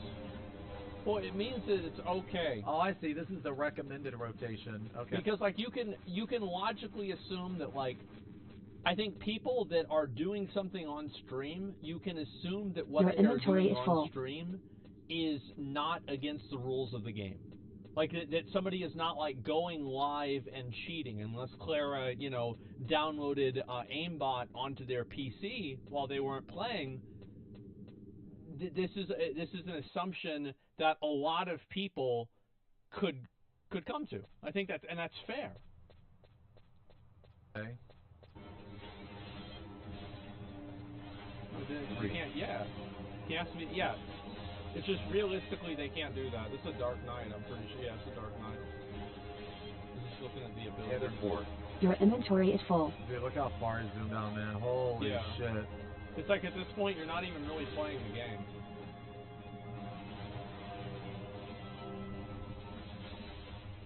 Holy fuck, man, that's insane. What's my stance on design ultimates with mods in mind? Okay, like, look, I just want to say this. I think this ultimate's too fucking hard. Like, this ultimate's too hard. Maybe it is too hard, but I will also say that if you can't design them with mods in mind, because mods change. Your inventory is full. It would be impossible for them to do that. Because, like, at what point is a mod, and at what point is it a hack? Because you're gonna, if mods are allowed, you're gonna also have people hacking and doing things that create extra levels of awareness. Like, in my opinion, I think anything that increases your combat awareness inside of an encounter in a video game, whether this is Final Fantasy or WoW, whether it's like a tracker, an indicator, a list, you know, like a fucking, like, awareness thing, like you know, it plays an air horn whenever a mechanic happens. Any of that stuff is all bad. I think everybody knows that, like, cosmetic, like, even nude add-ons, like, who gives a fuck, who cares? But this stuff is actually bad. I thought DSR was the hardest. I thought that was the hardest that they should ever make it. So let me just say that right away. I think that this one. Interrupt one. However, to answer your question, I don't think that they should ever design fights around mods. I don't think so, because then you'll have, like, WoW shit. I don't think I'd want that in my game. He knows. My game. I don't think that I would want that in the game that I play. I'm not saying it's bad. So if you love the way WoW raids are designed. No, I'm saying it's bad. I think it's fucking garbage. Absolute fucking trash. I wish Blizzard would make all combat add-ons, DBM, bigwigs, weak auras, all of it, disable it completely. And then that's great. I'm not saying they're bad, man. I don't play WoW enough to care about it. That's you know? what I But think. I just don't want Final Fantasy to be like that, in my opinion. Like, basically, you should never need, like, Splatoon to do any of this shit. However, I do think that they should put a fucking parser in the game, because... Well, that's what's so funny about it, is, like, it's like steroids in sports. If you made steroids in sports legal, every single person in sports would be using steroids. Do you know why? It's because they work. And they work extremely fucking well. So, of course, Max hates weak auras. Because now, they have to pay somebody real money. You think that these fucking world first guilds would have somebody on the payroll and all they do is develop weak auras? You think they just did that because it's, you know, Max's second cousin Vinny, and Vinny's out of a job because he's an alcoholic, so we put him on the team to design add-ons that nobody uses? Bro, no shot. Like, Vinny's in there doing work. Vinny's in there making it happen. Like, nobody wants to deal with that shit. It's really bullshit when they put DPS checks in a game that doesn't have a parser. It's just ridiculous to me. I just don't agree with that mentality. Like, I understand SC doesn't want people to be toxic and shit, but, like, ACT is the least of their concerns. ACT would help a lot of players improve. I think it would. Don't get me wrong, it would also bring a little bit of toxicity too, but people are overreacting when they're like, if you put a parser in the game, everybody's gonna be elitist. Dude, everybody's already a fucking elitist, man, especially fucking filthy-ass casual motherfuckers. I can't really speak to this because, like, I don't really play Final Fantasy at the high end, so, like, I don't really know, like, what it would be like if they added this into Final Fantasy, but I can tell you in WoW that nobody plays to kill the fight. Everybody plays to kill the meters. Nobody cares about actually doing good damage, or actually performing mechanics properly. People only care about doing good damage and looking good on the meters. Have you ever played with one of them? It's Holy awful. shit, man. They're so entitled, man. Jesus Christ. Nobody in this game sucks. Because if you say you suck, then you're going to get banned. So nobody in this game sucks. They already tune fights around DPS checks. Just put a fucking parser in the game, you know, for the community. I also think that they should, like, okay some mods, right? Like UI mods, like animation change mods, like mods that don't actually affect any gameplay or anything. It's just like a cosmetic thing. They shouldn't ban you for that. Because as I don't think that they can. I think that realistically, as much as it would logically make sense that some of this stuff was okay, and I think that we can generally agree that a lot of cosmetic mods are harmless and they don't matter, you can't open that door because people will never know when to close it, and there is no logical line that you can draw. Because that you can look at, think about it like this, this is 5 minutes, 48 seconds. You will have people saying, this is only cosmetic. It's not playing the game for you. It's not doing anything. It is a cosmetic add-on. People will 100% say that. So they literally can't do that because then everything is cosmetic at that point. Twisted logic argument, it is. Because SE it's just in says bad no faith, to yes. all mods, they'll ban you for a beard mod is the same as they'll ban you for all that fucking bullshit. And they have to do that. But then again, I don't really. Even though I I'm don't sure really they give a don't shit want about to. third party, man. I really don't. The older I get, man, the less I care about irrelevant shit. I don't try to police anybody that plays this game. But I understand, like, I'm in kind of a privileged position, right? I don't have to get a shit right. Like, this isn't my game. So you have to kind of, like, look at it from SE's perspective, you know? Yeah. Yeah, it's not really the player. Like, why the fuck does the player care about this shit? And, like, whenever I think about it from SE's perspective, I genuinely think that they just don't want to add anything because they don't want to make it for console. They don't want to spend the time and the resources to make it for console, and they can't have something. I think it has nothing to do with that personally. I think it has everything to do with the fact that if you open the door just a little bit, everything's going to go through. On PC and not on console. That's why they're so fucking adamant about this fucking bullshit, you know, oh, you need to clear with the default, all this shit. Man. Yeah, it's when Pandora's it comes, like, box, in terms yep. of that, like, they're kind of out of touch. I feel like they're out of touch, because, like, the base UI is, I don't know, man. It's gotten a lot. I think that's true. It seems like the base UI could use a lot of improvements. Like, I don't know why Square Enix doesn't do better improvements on the UI. I think that would also... I think Final Fantasy has a... It looks dated. And it doesn't look dated in a way that, like, RuneScape looks dated in an endearing way. It just looks dated, period. And that's because it is. Yes, it is. It is dated. Now, World of Warcraft circumvents this problem because they have so many add-ons and mods. And other games circumvent that because they're newer. But I do think Final Fantasy does look uniquely dated in a way that even WoW doesn't. And I think a big part of that is the UI. I think the UI for this game is horrible. Better, though. I think the base UI is... the fact that they can... Like, New World UI is better. World of Warcraft UI is better. I would say Lost Ark UI is even probably better. It doesn't look that good. I think it needs to be better, actually. I do.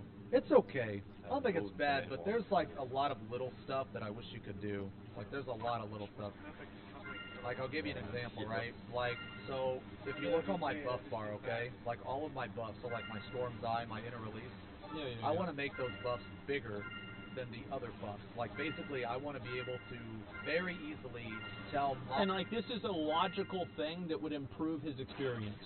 Because, for example, like, that right there is a defensive cooldown. I can guarantee you that the defensive cooldown is more important than knowing that he has 49 minutes left on his food buff.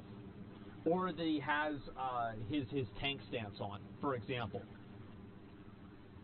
So, like, obviously you want to have that kind of stuff. He wants weak auras? Yes. Oh, I think weak auras are good in certain circumstances. And this is the problem, right? Is that weak auras add a lot of functionality into WoW that does improve the experience of players in a positive way. The issue is that, and this is kind of why Final Fantasy doesn't allow any of them, and why WoW just allows all of them. Almost no game has some sort of, you know, like half and half thing, where like some are okay and others aren't. Your skill has It's increased. impossible to balance. My buffs apart from other people's buffs, and you can't. And you can't do that. Yeah, these are without UI increasing the improvements. size of like all the buffs. Like I only want certain buffs. I wish you could pick Totally and fair. choose. Also, the text, it's like this, like pale green, and sometimes it's hard to see. I mean, what does it matter Yes, if I need that's glasses true. or not? Are you saying that like if someone needs glasses, that they're just shit out of luck? That's basically what you're saying. Just never type again. Just never type it. Never type again. It's like little stuff like that, man, that I want to change. But my point is like with mods and stuff, you can do that. That kind of stuff I think is huge. Yeah, I totally agree. I think that they could do a lot more to improve the UI of the game, and just in general improve the dated nature of the way the game looks. I'm very excited to see what they're going to do.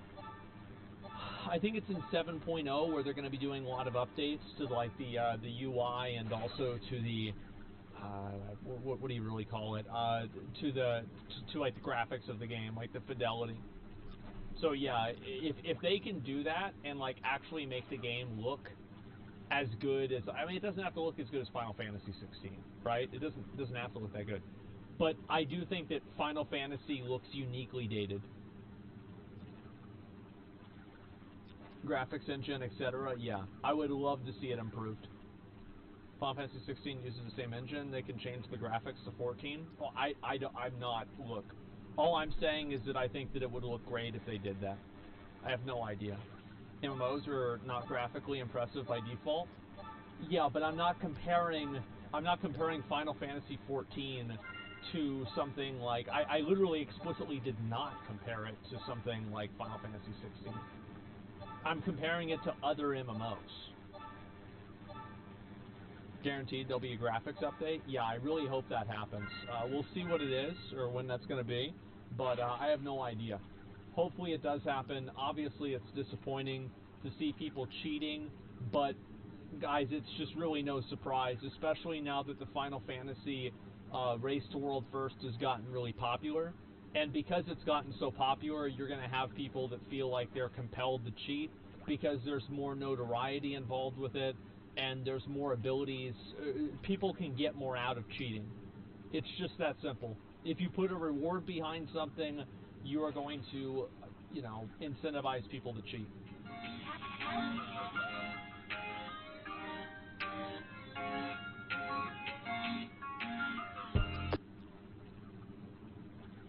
Good afternoon, ladies and gentlemen. I'm John. This is many a true nerd. Welcome back to Fallout Tale of Two Wastelands, where last time we dug into the weird and wonderful world of Nuka-Cola. And today we're heading over to Tenpenny Tower, but not just because it's an interesting location. Oh no, I've actually got a very good reason to head in that direction. After all, my soulmate, my darling, and my one true love, Mr. Burke, he is waiting for me in Tenpenny Tower. He has been writing me love letters this entire time. Well, yes, about that. The other week I did nip into Moriarty's saloon, and he did give me a couple more letters. I just didn't want to touch on them until we were ready to make our trip to Tenpenny Tower, because there is a bit of a plot twist. Letter number 3. Beloved, the pain of our separation is unbearable. I miss you terribly. I cherish the memory of our brief time together. Send me a letter, won't you? Send it to Tenpenny Tower. They'll be sure to get it to me. And be patient a while longer, my songbird. Soon we will be free of our cages, and our love will soar to the heavens above. Yours so very truly, Mr. Burke.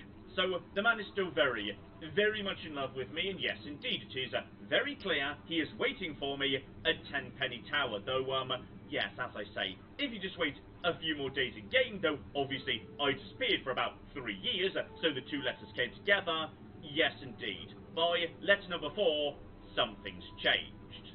My darling, I cannot live like this, wanting you, needing you, but unable to have you. I'm afraid I must insist we cease this charade.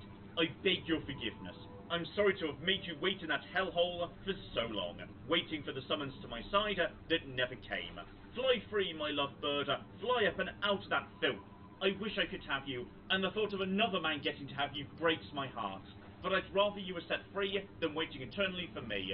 I grow tired of this burden of mine, this toiling away for humanity, building a new world for mankind. I'm not even sure they will appreciate all the efforts I'm making for them, but it's a burden I shall continue to carry because someone must. And I am a man of responsibility. Good luck, my loved bird, fly free and be happy. Yours truly, Mr. Burke. And there we go. After 4 letters, Mr. Burke breaks up with you. Okay, this will not stand. We know where he is. He's in Tenpenny Tower. We're gonna go and sort this out. Burke, my darling, we can fix this.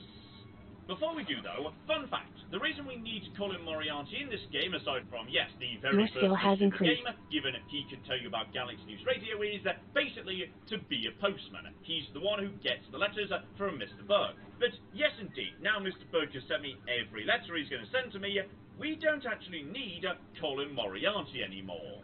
Which is really, really bloody unfortunate for old Colin here, because we're now going to pop him in the head. And this is not going to make me popular locally, but there is a very, very good reason why we want to do this. So, just, yes, quickly take him out. His head goes kaboom. Put the gun away. No, it's fine. It's fine. I'd like to surrender, please. I would love to surrender at this point. Okay, some people are now going to start shooting me. We just need to get out of town for the time being. Okay, nip outside. Fortunately, yes, Deputy doesn't seem to mind about the whole murder occurring inside, which is absolutely lovely. Okay, we are now free to be on our way. We'll be checking back in a few days when everybody's had a chance to, calm down and reflect on what I've done. And in the meantime, yes indeed, once again, Robco is an excellent jumping off point because the tower is right bloody there. So, okay, let's just nip over to Tenpenny and see what's going down in that bit of the world. You can tell Tenpenny he can kiss my ass. We've got plenty of bottle caps. Let me in, goddammit. How many times do we have to go through this? You're not getting in. I can stand here all day yelling at you through this damn speaker if I have. I've already told you Tenpenny won't allow zombies to live here. Who the hell are you calling a zombie? You're definitely not human, that's for damn sure. For the last time, no zombies allowed. Can't you tell the difference between me and a feral? Fine, I'll show you the goddamn difference. Just you wait. You'll get yours, all of you. So yes indeed, we've clearly got ourselves some form of conflict between ghouls who'd like to live in the tower and the people inside who see even non-feral ghouls as mindless zombies. So we'll be getting back to that later. For the time being, yes, as I say, I've got other things to worry about. In particular, of course, I must speak to Mr. Burke. We need to resolve this terrible misunderstanding, but tragically, if you head up to the top floor, there is a horrifying revelation. There are 4 apartments up on the top floor. This one over on the far left, this belongs to Mr. Chang. Then we've got the apartment you can take if you help out Mr. Burke in Power of the Atom. Tenpenny is over here. And then finally, over on this side, this is Mr. Burke's apartment. But tragically, it's empty. He is long flipping gone. In fact, bafflingly, this is one of very few ways to completely despawn Mr. Burke out of the game. If you refuse to blow up Megaton, he will be living in this apartment. If you do blow up Megaton, he will be living in this apartment. But yes, if you make him rethink blowing up Megaton by seducing him, he just disappears out of the game forever. So let's just say he took the breakup so bloody hard that he decided to leave the entire bloody area. He left his life behind and went to go and start afresh somewhere new. So tragically, there is no way to reconcile with him. And by a strange sort of coincidence, I've just sort of set the tone for this entire episode, because that's what Tenpenny Tower is all about. It is so easy to miss it, but this location is filled with precisely what me and Mr. Burke just experienced, which is relationships that end in tragedy. Because much like Rivet City, Tenpenny Tower is filled with stories and secrets, and in this particular case, many of them do not have a happy ending at all. and we're going to kick off today with Herbert Daring Dashwood, and even if you've only just arrived here, you may well have heard this name before, thanks to our old friend, the Radio.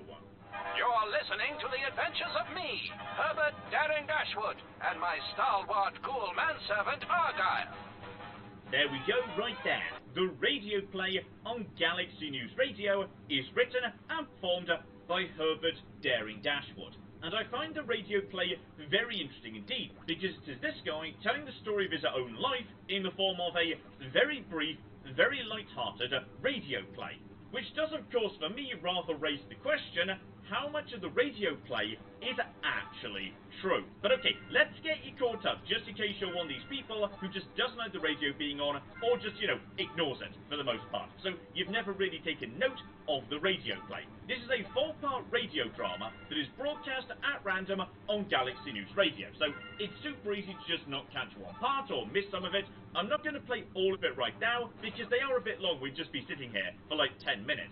The basic version is, the guy we just saw a second ago, Herbert Daring Dashwood, and his ghoul manservant Argyle get captured by the slavers of Paradise Falls. They manage to escape, and in doing so join up with another escapee, Penelope Chase. After a brief diversion involving some super mutants, they flee to the secret underground city of Recopolis, a location that Herbert Daring Dashwood knows, but is supposed to keep, very, very secret.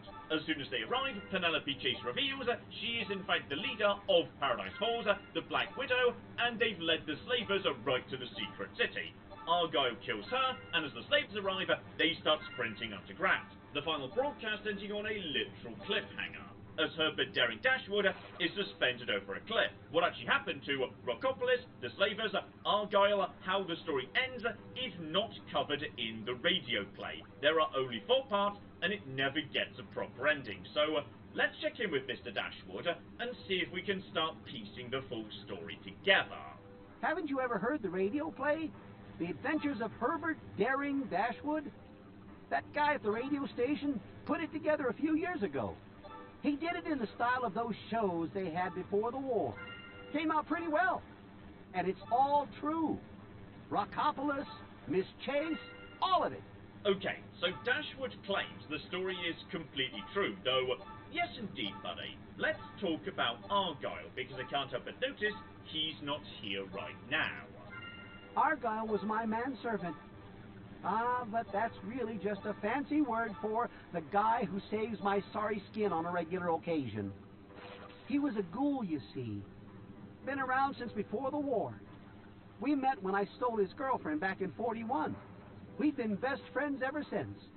We got separated a long time ago and never reunited. If you find Argyle out there somewhere, you be sure and tell me, okay? So there's a new bit of information right there. We don't know how the story ended, but we do know that at some point, Argyle went missing. Now, Dashwood himself won't tell you too much more. However, there is a way to get a bit more information from his point of view.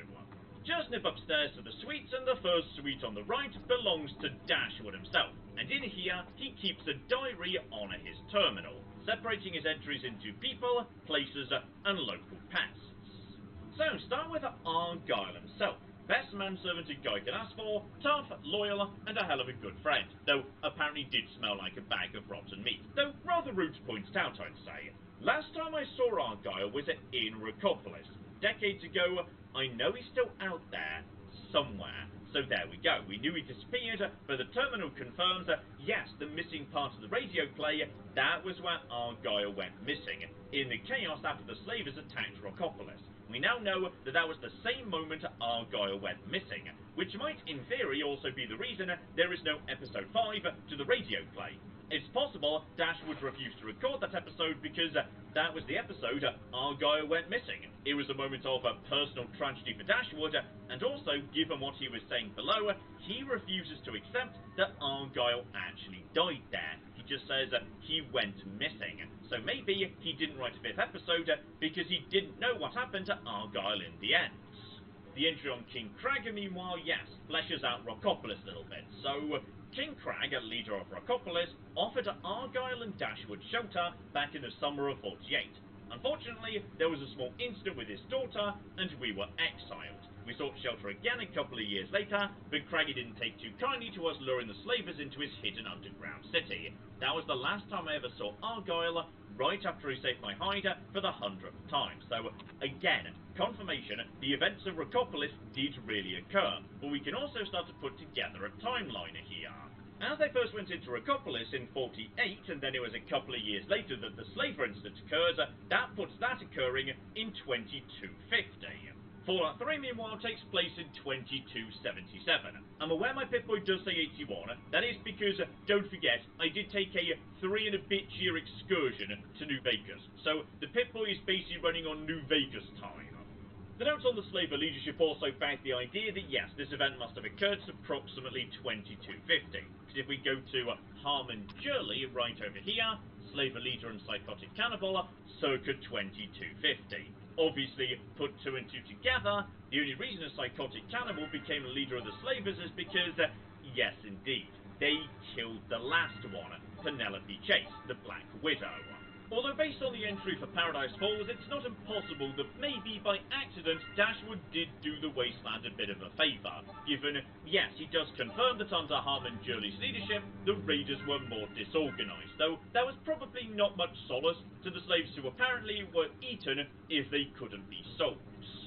And speaking of the former leader, Miss Penelope Chase, rather fascinating tone in this entry, I'd say. Given, the radio play is a light-hearted and sometimes slightly comedic drama, if we go into the entry for Miss Chase herself, two-timing bitch, she got what she deserved. So, yes indeed, the radio play may be a very cheerful and sanitised version of events, but Dashwood is very, very angry at what occurred the day that Argyle went missing. So, that's all the information we can get out of a Tenpenny Tower, and honestly I don't see how we'd learn anything else unless we went on an archaeological expedition to find the ruins of Recopolis itself. So let's go and do precisely that. Because honestly, I would have thought you'd guess by now that obviously Fallout 3 does have the ruins of Recopolis, but 1, they're an unmarked location, and 2, they're hidden right at the edge of the map. But, if we can locate it, we finally get the proper full answer. So, if you want to find it, the easiest jumping off point is right here in Girdashade, where we were just last week. Go to Girdashade, turn north, and then just keep going in that direction. And if you come at night, it's much easier, because it does glow at night. Right there, that slight glow in the rock face, that is Recopolis. And unfortunately, the story is not a happy ending in the flipping slightest. Step 1, we've got a tape here. Rollings, we're done. That's the last of these flipping hole dwellers. Jurley wants to shop them around up north. Not sure if they'll make good slaves, since their eyesight's so bad, that's not our problem. Gather the boys and saddle up. Next stop, the pit. So, yes indeed, as it turns out, during 2250, Dashwood's stupid decision genuinely got an entire society destroyed, enslaved, and shipped up to the pit, where presumably, as this was, yes, a good 20, 30 odd years ago, they are now probably long since dead. I'm guessing, especially in the pit, slaves don't have that long a lifespan. As for Recopolis itself, presumably it was located further down underground, but yes, indeed. The slavers must have collapsed the tunnels on their way out, so the entire society gone. And as for Argyle himself, tragically, you can find his body right here. He didn't manage to escape, he is not out there somewhere, he's just been lying right here, either crushed under the rocks or killed by the slavers for the last 2.5 decades. Nothing on him, no special note or anything, just a tiny amount of money, and right next to him, we do indeed have a bobblehead. Lovely. So, unarmed attacks now do double damage against blocking opponents. Not particularly useful to me, but still nice to have. Oh, and this is fun. We have arrived at exactly the right moment to see something rather hilarious that Herbert Dashwood does at night, which is he sneaks out of his room purely to break into other people's rooms just for the joy of it. So, yes indeed, he may be retired, but adventuring still comes to him pretty naturally. Hello there. Right. Don't mind me then. I'm, just practicing my hunting skills. Keeps me young and all that. Right. Goodbye now. He's even got a dedicated line in case he gets caught sneaking around other people's suites. It's lovely. Unfortunately, Dashwood, I do have some bad news to interrupt your fun. I've located Argyle, and he is very, very dead, and has been since the events of Recopolis. Dead? Argyle? You're sure? My God. I always thought he'd outlive me by at least 100 years. Poor bastard. But thank you. Thank you for telling me. At least now I know. At least now the poor guy can catch a breather. I'd like to return your kindness. Here, take this key. It unlocks my safe. Lots of stuff in there I'll never use again. My adventuring days are over. And there we go. He hands over the safe and gives me all of his stuff, and it's a very sad ending, in a way. Not just because Argyle is dead, but you get the feeling from speaking to Dashwood that he genuinely thought that Argyle was going to return someday, and he does stuff, like breaking into other people's rooms to keep his adventuring skill sharp. You really get the feeling that he was waiting to continue his adventures whenever he managed to catch up with Argyle, and the moment he learns that Argyle is dead, he just says, okay, that's it. I guess I'm never adventuring again. All the stuff I was keeping, specifically to go adventuring with Argyle, when I found him, I'm just going to give it away immediately. So yeah, it's a bit of a down ending in many ways. The safe, meanwhile, contains some really good stuff, so, okay, a handful of money, a handful of drugs, etc., etc., but yes, indeed, there is a schematic here for mines, and we discussed these last week. That's really bloody useful, because now we picked up the third and final version of this schematic, we've now optimized it so much that a single lunchbox can make 3 mines, despite every single one of them very clearly being inside its own lunchbox. Don't ask me how it works, it just bloody does. Now, beyond Dashwood, there are various other sad stories buried away in this place, but I'd say the best way to get to those is going to be kicking off the main actual mission associated with Tenpenny Tower. So, step 1, catch up with Chief Gustavo about the ghoul problem. They've holed up in the nearby metro tunnels. They're living with packs of feral ghouls. Be careful. Roy seems damn close to turning zombie himself. I suppose you won't be doing this out of the kindness of your heart, How's 500 bottle caps sound? Payable upon termination of that damn ghoul, Roy Phillips, and all his followers. And no, I think we're going to be doing a lot better than that, actually. Well, maybe you're right. It was something I was going to have to do eventually anyway. How about another 200 caps? And here, you can take this rifle and ammo. But you better not screw this up. Roy Phillips and his gang is somewhere in Warrington Station metro tunnels. They've barred the main entrance. Try going through the train yard. And there we go. Money, ammunition, all sorts of bits and pieces, and the mission begins, though. Do not pay attention when Gustavo says, oh yeah, Roy Phillips is about to go feral. He has no evidence to support this. He is just very prejudiced against ghouls. There is no evidence for this whatsoever. Still, let's head in the right direction and see what we've got en route, because, en route we have got a really powerful item. In fact, okay, over the course of this mission, we're going to be picking up some of the best items in the entire game. So, just round the corner from the tower, as the guy suggested, we can't just go in this way. Unfortunately, yes, it's padlocked up, we don't have the key, we're not going in there. But, you want to come in this direction anyway, for the simple reason there are 2 unmarked stores just a tiny bit further south than the metro station, and bloody hell do we want to nip into those. Here we go, Lucky's, and oh yeah. Oh, flippin' yeah. We want to be here, damn it. We do have a basic scavenger here. Ignore him. He's basically a distraction. Ignore the quantum as well. We don't care about that. No. The most powerful item in here is so easy to miss. Up here, on this lovely mannequin, the Lucky Shades. Your inventory is full. Possibly my favorite eyewear in the entire game. Damage resistance 1 and luck +1.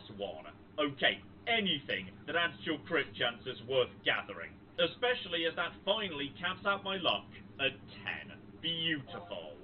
Okay, that in hand, let's actually follow the directions we were given, which is, yes, ignore Warrington Station, instead go via the train yard. So now we're basically just going to be gunning down a whole Your bunch of inventory ghouls. is full. For me, it should not be that difficult at all. Do especially keep in mind, ghouls of course have no armor whatsoever, so a hollow point round in the head, oh, that's gonna do some lovely, lovely work actually. These guys are going to bloody melt. Okay, I'm gonna take back what I just said, because our first Reaver has just spawned in the game. Okay, apparently I'm now a high enough level for Reavers to spawn, and okay, these are presumably Fallout 3 Reavers, not Fallout New Vegas or Fallout 4 Reavers. So, okay, I'm going to die now. I'm now going to die. That's fine, I accept this with...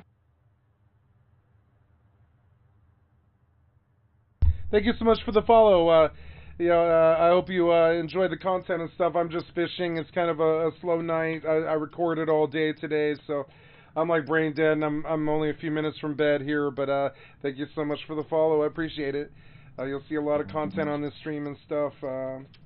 But yeah, Final Fantasy right now. And thank you, sir or madam. Good great ability. Okay, this is fine. We can survive this by running away. Okay, find the Reaver, break its legs. That's step one, right there. Just get the dart on you. Lovely. Your inventory is Back full. away. Take out the others first. Okay, this is gonna be fine. We can do this. Lovely head explosion. And head explosion number 2. Thank you very much indeed. The Reaver, however, yes, that's gonna be much nastier. Reavers are a big step up over everything else. They were introduced, of course, by Broken Steel, so they're kind of designed for late game characters. I'm probably a bit more mid-game at the moment, so bloody hell.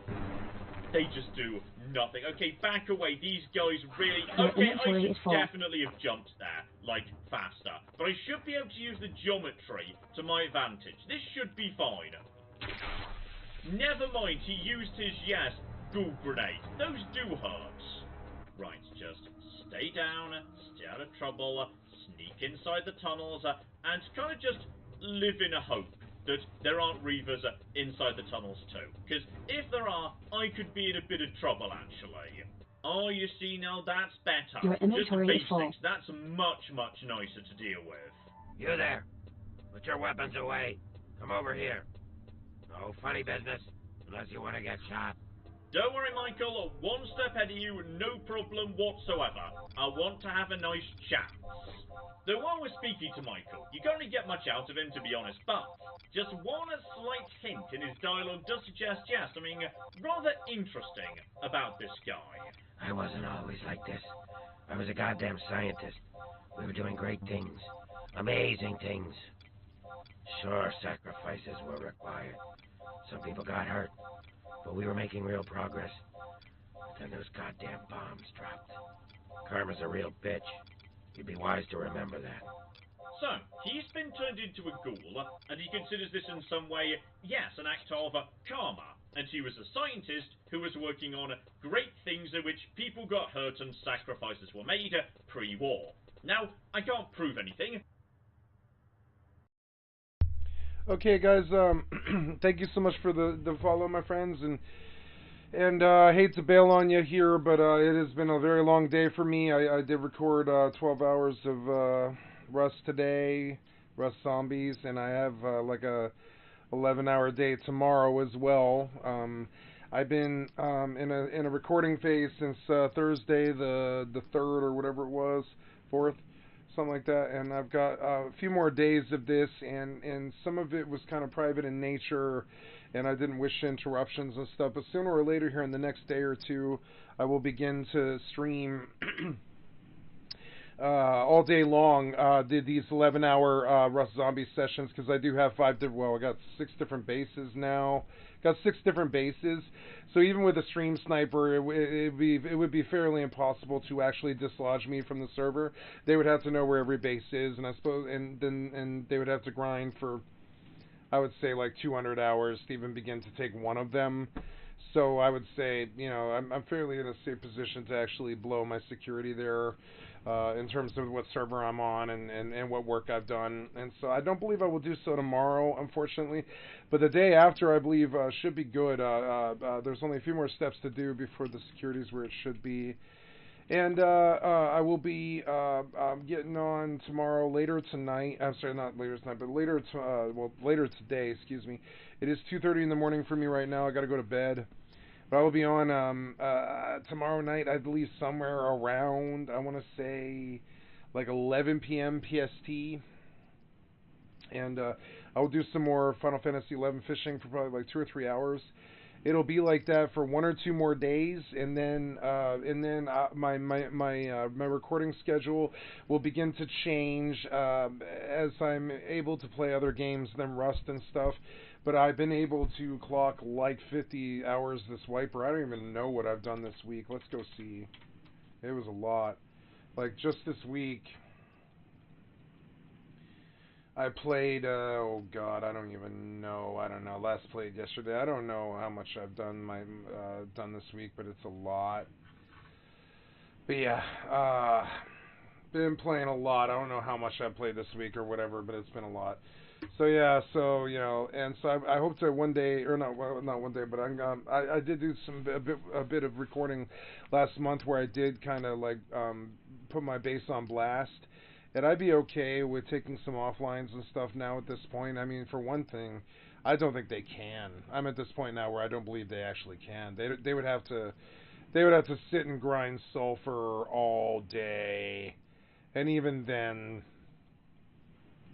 it would have to be like, I don't know. I haven't run across capability of even doing it, and I've been clocking like 60 hours. You know. Now, I mean, I didn't run like large excavator to pull the sulfur to do that kind of explosions and stuff, but the RPG server that I'm on is like -50 like skill, you know, income rate. So no matter what, like little ganker suicide ganker stream snipers can't actually really stop me from doing anything at all, I wouldn't say. So catch me tomorrow. I may or may not stream the entire day. I'm kind of tempted to, but I also like I think it kind of invites distractions and stuff. I'm not sure it's conductive to. I've been really enjoying doing a couple of days off where nobody's watching my gameplay in the moment. They watch it in the videos later, because it definitely leads to more of my own intrinsic gameplay and how I look at the world. And it is the closest to touching my chi that I can get is when I'm just recording and I don't feel like I have a live audience, because then I feel like I have to make decisions based off their entertainment value.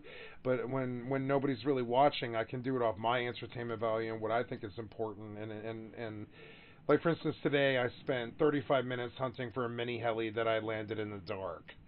I would never do that if I was live and I had like 10 people.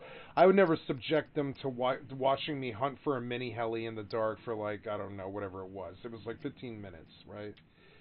So, you know, but I mean that happens though, and that's the whole point. So sooner or later, I will marry. I'm seeing now. I'm beginning to have an understanding of what my career might actually be for like some years. For a couple of years, I believe I will do recording the first week of the month for the Rust wipes and stuff, and I will play many other games in the background. And eventually, I will marry the whole Rust Zombies hardcore mode thing with everything else that I do, and I will record all day no matter what I'm doing. But I would like to start my initial set of videos with some very disciplined ones from like 11 hours long, like going directly to the stream, and I have now roughly like, I don't know, like 15 or 16 of those. And so I'm very happy with the results now, and we'll see where this goes. But I will or will not be there tomorrow, and I'm not sure. So at that point, thanks so much for stopping in, guys. I appreciate the support and stuff. I'm going to bed. It's late, and I've done so much today. I'm just like brain dead. I don't believe I'm providing very good content. I'm just sort of blathering on. So, all right, guys. I'll see you later. Peace.